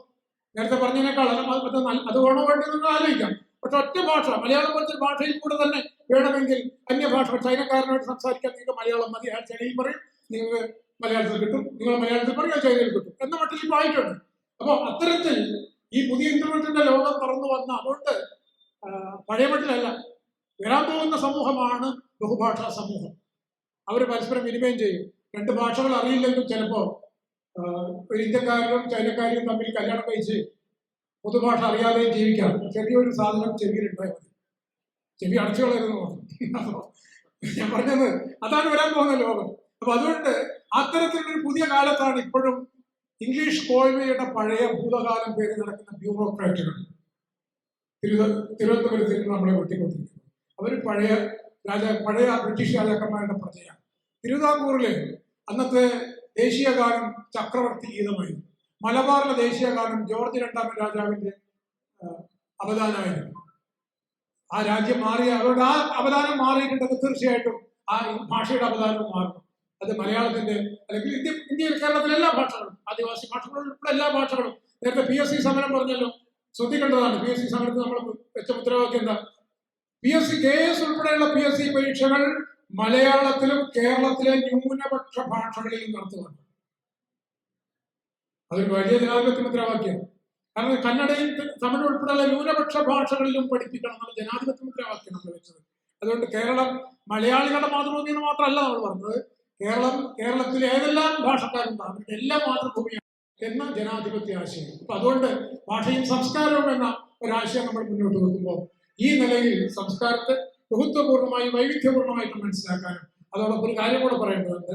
ഇപ്പോ ബിരുദ ക്ലാസ്സുകൾ ഉൾപ്പെടെ സാഹിത്യ പഠനം എന്ന് പറയുന്ന സാധനം ഇല്ലാതായിക്കൊണ്ടിരിക്കുക. സാഹിത്യത്തിന്റെ ഭാഷയുടെ ഏറ്റവും പ്രധാനപ്പെട്ട ഒരു മേഖല എന്ന് പറയുന്നത് സൗന്ദര്യാത്മകത എന്ന് പറഞ്ഞൊരു ആശയം. ജോർജ് മാത്തൻ പറയുന്നുണ്ട്, എന്താണ് അന്യഭാഷാ മാധ്യമത്തിലും മാതൃഭാഷാ മാധ്യമത്തിലും തമ്മിലുള്ള വ്യത്യാസം? അദ്ദേഹം പറഞ്ഞു, അന്യഭാഷയിൽ നിങ്ങൾക്കൊരിക്കലും ഭാവാർത്ഥം തെളിയുകയില്ല, മാതൃഭാഷയെ തെളിയുള്ളൂ. എന്താ ഭാവാർത്ഥം എന്ന് പറഞ്ഞാൽ? അത് BP മാർക്കോസ് ഐക്യവേദിയുടെ പ്രസിഡന്റ്, അദ്ദേഹം വിശദീകരിച്ച് ഞാൻ വിശദീകരണം പറയാം. ടാമറിന്റ് എന്ന് പറഞ്ഞാൽ നിങ്ങൾക്ക് മനസ്സിലായി, പുളിയാന്ന് മനസ്സിലായി അല്ലേ? പക്ഷെ വാളൻ പുളി എന്ന് 10 വട്ടം പറഞ്ഞാൽ നിങ്ങളുടെ നാവിൽ വെള്ളം പോകും. ഇതാണ് മാതൃഭാഷയും ഇതര ഭാഷയും തമ്മിലുള്ള വ്യത്യാസം. അപ്പോ നിങ്ങളുടെ ആശയങ്ങൾ നിങ്ങളുടെ രക്തമാംസങ്ങളിലേക്ക്, ശരീരധാതുക്കളിലേക്ക് ലയിച്ച് നിങ്ങളുടെ ഇൻഫർമേഷൻ എന്ന് പറയുന്ന സാധനം നോളജായും നോളജ് അവയർനെസ് ആയും നിങ്ങളുടെ വ്യക്തിത്വവുമായിട്ട് മാറണമെങ്കിൽ അത് മാതൃഭാഷയിലായിരിക്കും. ഇതാണ് എൻ്റെ അർത്ഥം. സാഹിത്യം മാത്രമല്ല, അനുഭൂതിപരമാകും. നിങ്ങളുടെ ആശയം അനുഭൂതിപരമാകുകയും ശാസ്ത്രം എന്ന് പറയുന്നത് അന്യമായി തീരുക. ശാസ്ത്രമൊക്കെ പഠിച്ചു, പക്ഷെ മന്ത്രവാദം വിട്ടിട്ടില്ല എന്ന മട്ടിൽ. എങ്ങനെയാണ്? പൂജാമുറികളാണ്, പണ്ടില്ലാത്ത പൂജാമുറികളാണ് നമ്മുടെ ഈ പുതിയ കാലത്ത് രൂപപ്പെട്ടത്. ഇപ്പൊ ശാസ്ത്രമൊക്കെ പഠിച്ചു, പക്ഷെ നമ്മുടെ ഈ പഴയ അന്ധവിശ്വാസങ്ങൾ വിട്ടിട്ടില്ല എന്ന് നമുക്ക് പറയാനുള്ള ആശയം വരുന്നത് ഈ അറിവുകളൊന്നും ഇപ്പൊ അത് നോർമലൈസ് ചെയ്യപ്പെട്ടു അല്ലേ? ISRO ഇപ്പോഴും നോർമലൈസ് ചെയ്തു. അത് നമുക്ക് അത്യാവശ്യം ഒരു ചെറിയ എന്തെങ്കിലും ചെറിയ കലാപരിപാടിക്ക് തേങ്ങ ഉടക്കുന്നൊക്കെ നമുക്ക് മനസ്സിലാക്കായിരുന്നു പണ്ട്. ഇതിപ്പോ ബാഹ്യാകാശത്തിലേക്ക് എത്തുന്ന സാധനത്തിൽ പോലും കുട്ടിച്ചാത്തൻ ചെറിയ ആളല്ല എന്നർത്ഥം. നമ്മൾ വിചാരിച്ച കുട്ടിച്ചാത്തൻ ഈ കാഞ്ഞിരക്കുറ്റിക്കകത്ത് നിൽക്കുന്ന ചെറിയ ഒരു ലോക്കൽ കമ്മിറ്റിയിൽ അംഗമാണ്. ഇപ്പോ ഇത്തരത്തിലുള്ള ദൈവങ്ങൾ വേണം ചന്ദ്രനിൽ ഇറങ്ങാനും, ഇത്തരത്തിലുള്ള ദൈവങ്ങൾ വേണം ആകാശത്തേക്ക് പോകാനും എന്ന് വന്നത് മാലാഖമാരും പിശാചുക്കളും ദേവതകളും നിരാകരിക്കപ്പെട്ട ആധുനിക ശാസ്ത്ര ലോകം, പുതിയ മോഡേൺ യൂണിവേഴ്സ് ആന്തരികവൽക്കരിച്ചു കാണുക. അനന്തമജ്ഞാതം അവർണ്ണനീയം ഈ ലോകഗോളം തിരിയുന്ന മാർഗം എന്ന കവിത, കണ്ണുനീർത്തുള്ളി എന്നുള്ള കവിത ശരിക്ക് പഠിച്ചാൽ ആധുനിക ന്യൂട്രോണിയം വിപ്ലവത്തിന്റെ കവിതയാണ്. ന്യൂട്രോണിയം വിപ്ലവം കേരളത്തിൽ സംഭവിച്ചു എന്ന് പ്രഖ്യാപിച്ച കവിതയാണ്. അനന്തമജ്ഞാതം അവർണ്ണനീയം ഈ ലോകഗോളം തിരിയുന്ന മാർഗം അതിങ്കൽ എങ്ങാണ്ടൊരിടത്തിരുന്ന് നോക്കുന്ന മർത്യൻ കഥ എന്ത് കണ്ടു എന്ന് പറഞ്ഞാൽ ഈ പ്രാദേശിക ലോക്കൽ രാമകൃഷ്ണൻ എല്ലാം പോവും. കാരണം ഇതൊരു പുതിയ ന്യൂട്രോണിയൻ നിയമങ്ങളാൽ, പുതിയ നിയമങ്ങളാൽ, ഇന്നത്തെ കാലത്ത് ഐൻസ്റ്റീനിയൻ നിയമങ്ങളാൽ ചലിക്കപ്പെടുന്ന ഒരു പുതിയ ലോകമാണ് എന്നുള്ള അനുഭൂതി ആന്തരികവൽക്കരിച്ചാൽ മാത്രമേ ഭാഷയും സംസ്കാരവും തമ്മിലുള്ള ബന്ധം സ്ഥാപിക്കപ്പെടുകയുള്ളൂ. അപ്പോൾ മാത്രമേ ശാസ്ത്രവും സംസ്കാരവും തമ്മിലുള്ള ബന്ധവും സ്ഥാപിക്കപ്പെടുകയുള്ളൂ. അതുകൊണ്ട് ഞാൻ ഭാഷ, ശാസ്ത്രം, സംസ്കാരം എന്നുകൂടി അതിൻ്റെ ഇടയിൽ ശാസ്ത്രത്തെ കുറിച്ച് ചേർക്കുക. എല്ലാ അറിവുകളും മാനുഷിക അറിവായി തീരുകയും നിങ്ങളുടെ അറിവിനെ കൊണ്ട് നിങ്ങൾ മാറിത്തീരുകയും, ഇത് തിയോളജിയുടെ കാലത്തുണ്ടായിരുന്ന ഒരു കാര്യമാണ്. അതായത് സൗന്ദര്യാത്മകമായ അനുഭൂതി കൊണ്ട് മാത്രമേ ഒരാളുടെ വ്യക്തിത്വം ആന്തരികമായി മാറ്റപ്പെടുകയുള്ളൂ എന്നും വിവരം കൊണ്ട് മാത്രം ഒരാൾ ആന്തരികമായി മാറുകയില്ല. വളരെ പ്രധാനപ്പെട്ട എത്ര ഇൻഫർമേഷൻ നിങ്ങൾ ശേഖരിച്ചാലും നിങ്ങൾ മൊത്തത്തിൽ മാറില്ല. മൊത്തത്തിൽ നിങ്ങൾ അഴിച്ചു പണിയപ്പെടണമെങ്കിൽ ആ അറിവുകൾ ആശയങ്ങളായിട്ട്, അടുത്ത അനുഭൂതിയായിട്ട് മൊത്തം മാറിത്തീരണം. ആ മാറിത്തീരുമ്പോഴുണ്ടാകും മാത്രമേ ശാസ്ത്ര വിപ്ലവം നടക്കുകയുള്ളൂ. അപ്പോഴും മാത്രമേ ശാസ്ത്രം സാമൂഹ്യ വിപ്ലവത്തിന്റെ ഭാഗമായി തീരുകയുള്ളൂ. അപ്പോഴും മാത്രമേ ഒരു ശാസ്ത്ര സമൂഹം രൂപപ്പെടുകയുള്ളൂ. അതുകൊണ്ട് ഭാഷയും സംസ്കാരവും എന്ന് പറയുന്ന ഒരാശയം ശാസ്ത്ര വിപ്ലവത്തിന്റെയും കൂടി ഒരാശയമാണ് എന്ന് ഓർമ്മിപ്പിച്ചുകൊണ്ട് നിർത്തുന്നു.